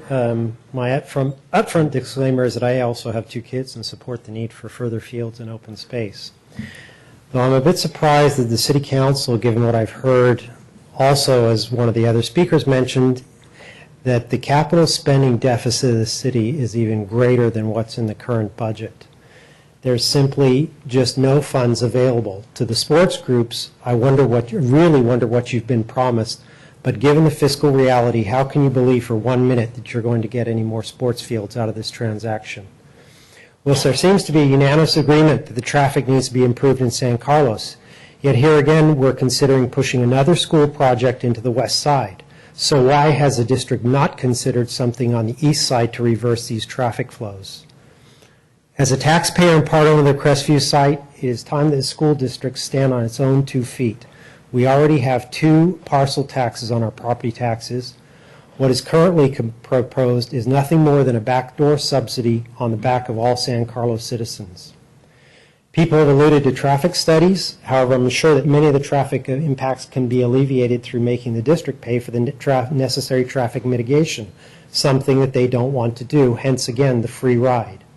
But here, to those who speak of losing space at the present schools, I would say there's a very simple solution which has been done elsewhere, and that is to put a second story on existing school buildings. When you look at Heather, it's all spread out. The same thing is true at Tierra Linda. Twice in the last year, I've been nearly broadsided on Crestview simply pulling out of my driveway. Both instances, they were parents with kids in their car, and one time with parents, kids, and texting on the phone. This is just going to add more traffic coming up the street. The swap proposed is a monopoly board equivalent of trading Boardwalk for Baltic Avenue. If the real estate market uses the term million-dollar views, the Crestview property has multi-million-dollar views.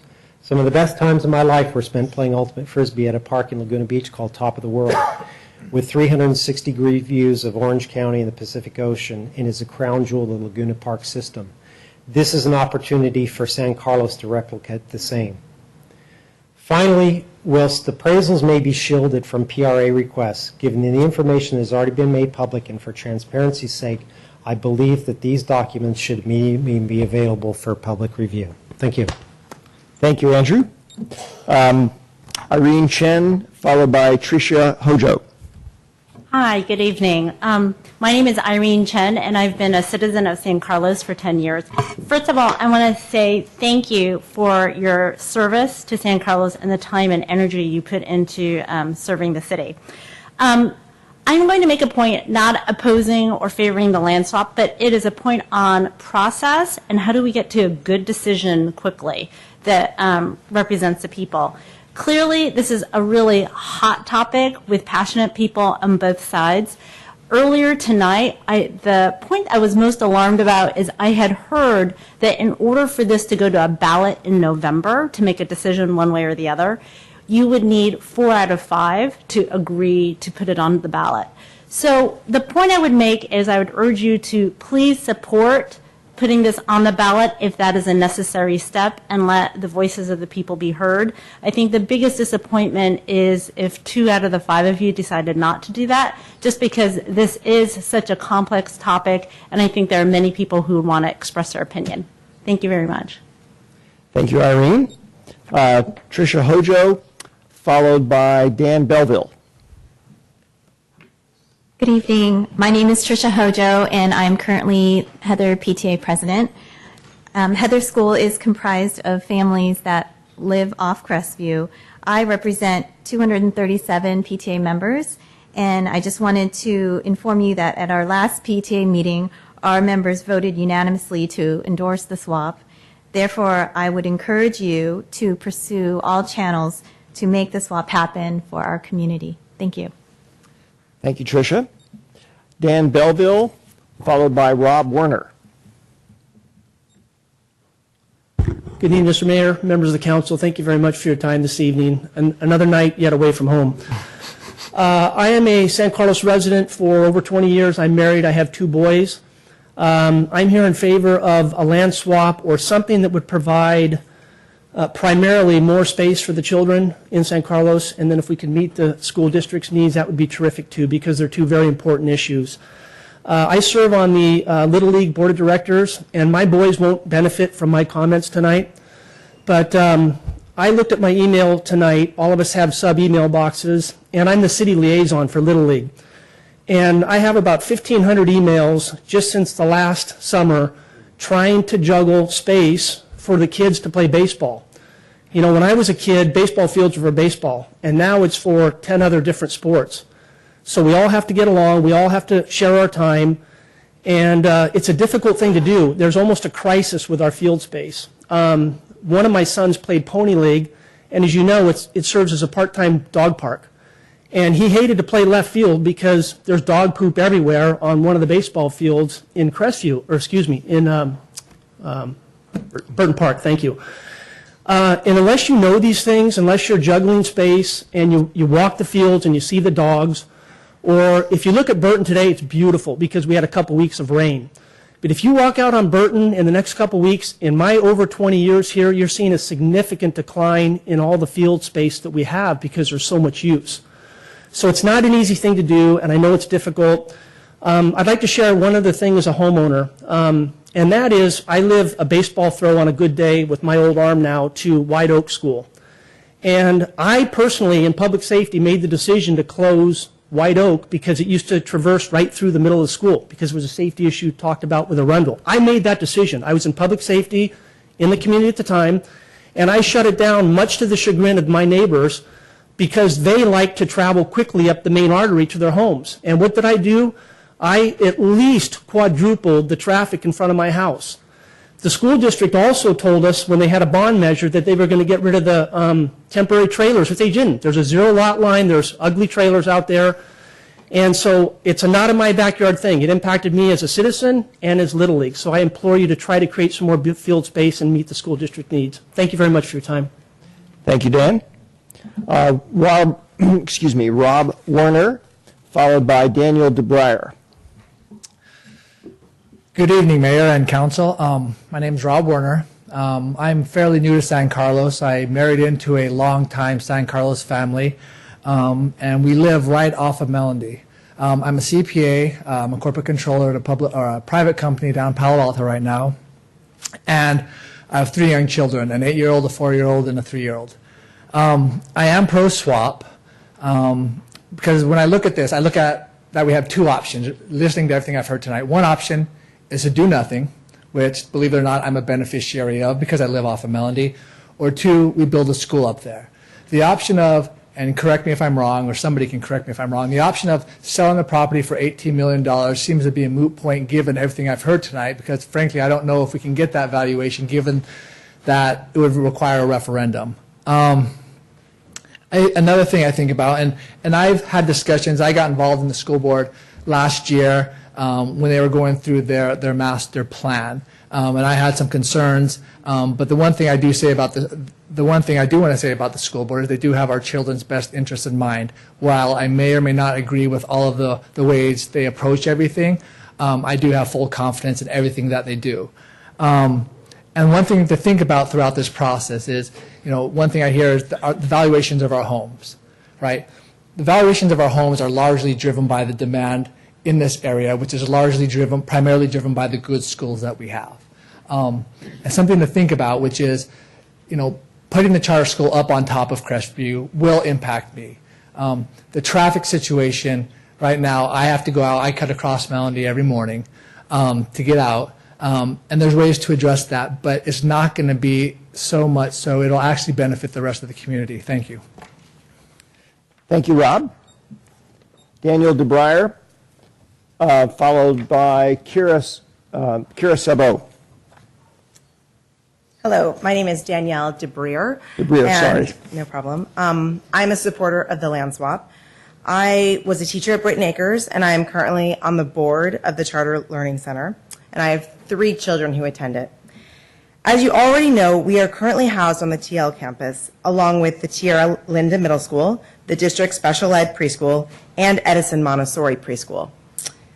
We have extreme overcrowding, which has impacted everyone who attends these schools. This overcrowding is only going to get worse as the number of school children in San Carlos grows every year.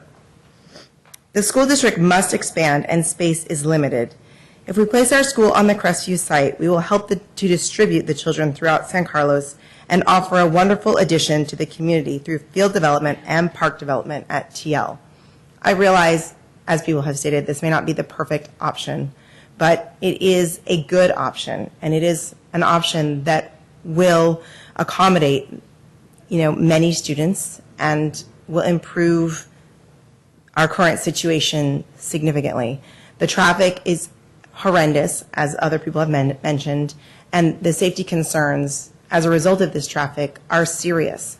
We have a committee currently that is working to mitigate some of the traffic concerns that we have, as children are constantly put in danger.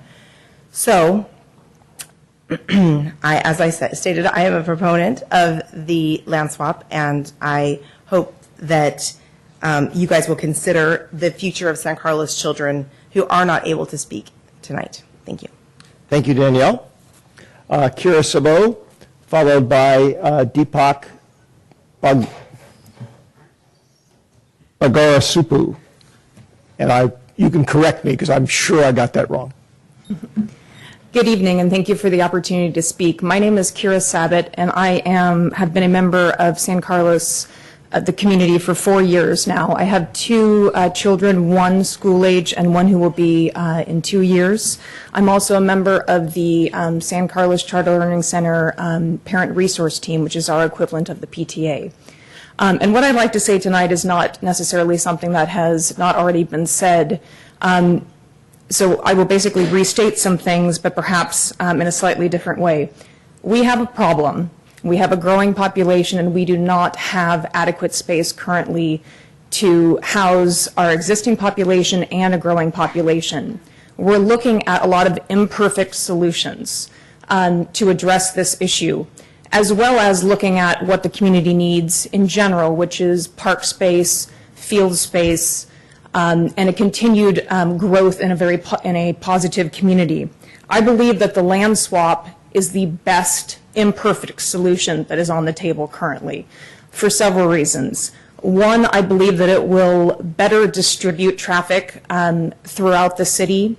I know it's been thrown around that we have 400 students, but that doesn't mean that that's 400 cars. It's less families. And I would urge you to think about the fact that a large percentage of those families are likely dropping their kids off at school and using Club Drive or Melody or others to get to 280 to go to work themselves. Additionally, I think that it provides an opportunity for future growth of students in the district. Any solution is not going to be ideal, but by creating a new space, we allow the opportunity for additional growth, not a short-term gap. Lastly, I would like to say, as a member of the charter community, I have seen firsthand the respect that the school fosters for the environment and for the community, and I am sure that they will continue that should the land swap go through and be positive neighbors to those in the Crestview community as well as to the environment. Thank you. Thank you, Kira. Deepak, I'm going to let you pronounce your last name. Sorry. It's long. Hi, I'm Deepak Bogavarapu, and I live walking distance to the Crestview site. So I oppose the land swap, and I'd like to also mention why and also some other suggestions. It seems like a number of issues are being mixed in this discussion, which I think we all agree that we want schools, better schools for kids and all the positive things that are talked about. But the Crestview land site is not the only solution to this. I mean, if you want to think about it simply, so let me just tell you, I grew up in the Northeast. We had school buses as kids. We had real winters. I mean, snow, rain, cold weather. Kids, we just stood out and waited for the buses. I mean, what I don't understand is why, with beautiful weather in California, you can't have school buses here. In fact, we're to the point now where parents take school buses, like the Google buses, to work, and they drop off their kids. This is the opposite of what the world should be like. So I think there's some common sense solutions here that could solve a lot of these things. The Crestview piece of property is a park site already, so just develop it as parks and fields. That solves the field problem. Get school buses to take kids to school. That solves some of the crowding problems at the drop-off points. And as the guy that just mentioned before me, build multiple levels on schools. When I grew up as a kid, there were 3 or 4 levels per school. I mean, kids can walk up steps. Maybe you put the younger kids on the first floor. These are simple problems. They're not that complicated. And if you start taking them apart and analyzing them, there's other solutions than an all or nothing thing where you have to give away the city property for a song. And it is the best view in the entire city. I mean, the people that live there know that. So the other thing I would say is that the whole way that this has been handled by in the city and the school board talking to the community, there's probably better ways to do this. We live in an age where we all have internet access, and there's community blogs, there's Wikipedia.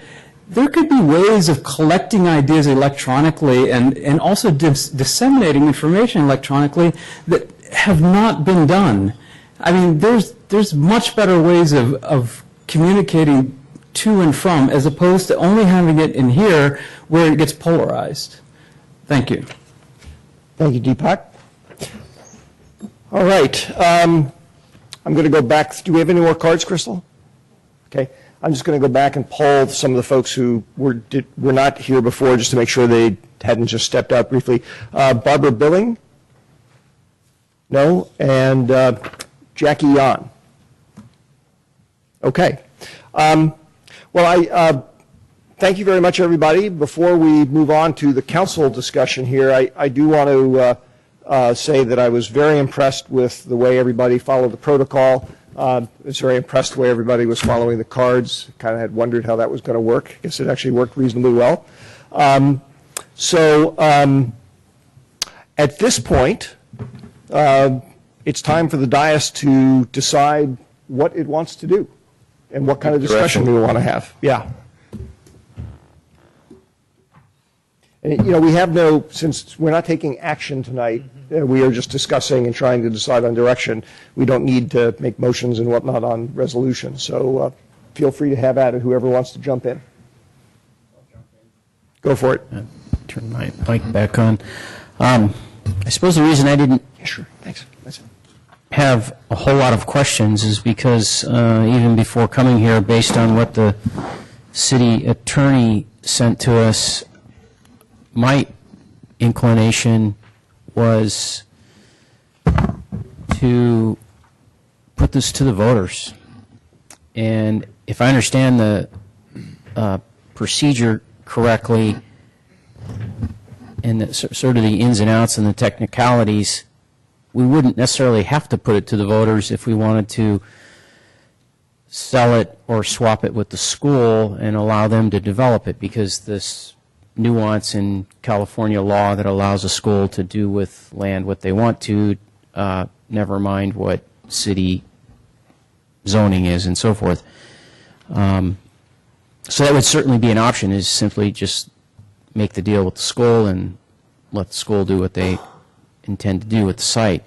But I don't think that action, if we were to take it, would stay within the spirit of why the law says what it does about parkland, if you have something zoned as parkland.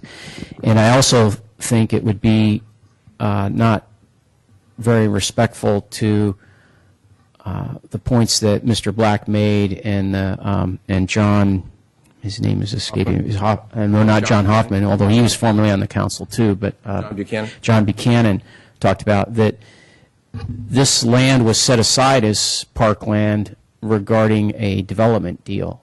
And it was my understanding from talking to Bob on a one-on-one level is that it was a very hotly debated issue, got the community involved and so forth. So I think for those reasons, if we're going to use the land for anything, whether it's a sale to a developer or making a deal with the school, we need to respect the community and go to the community and ask for their take on it.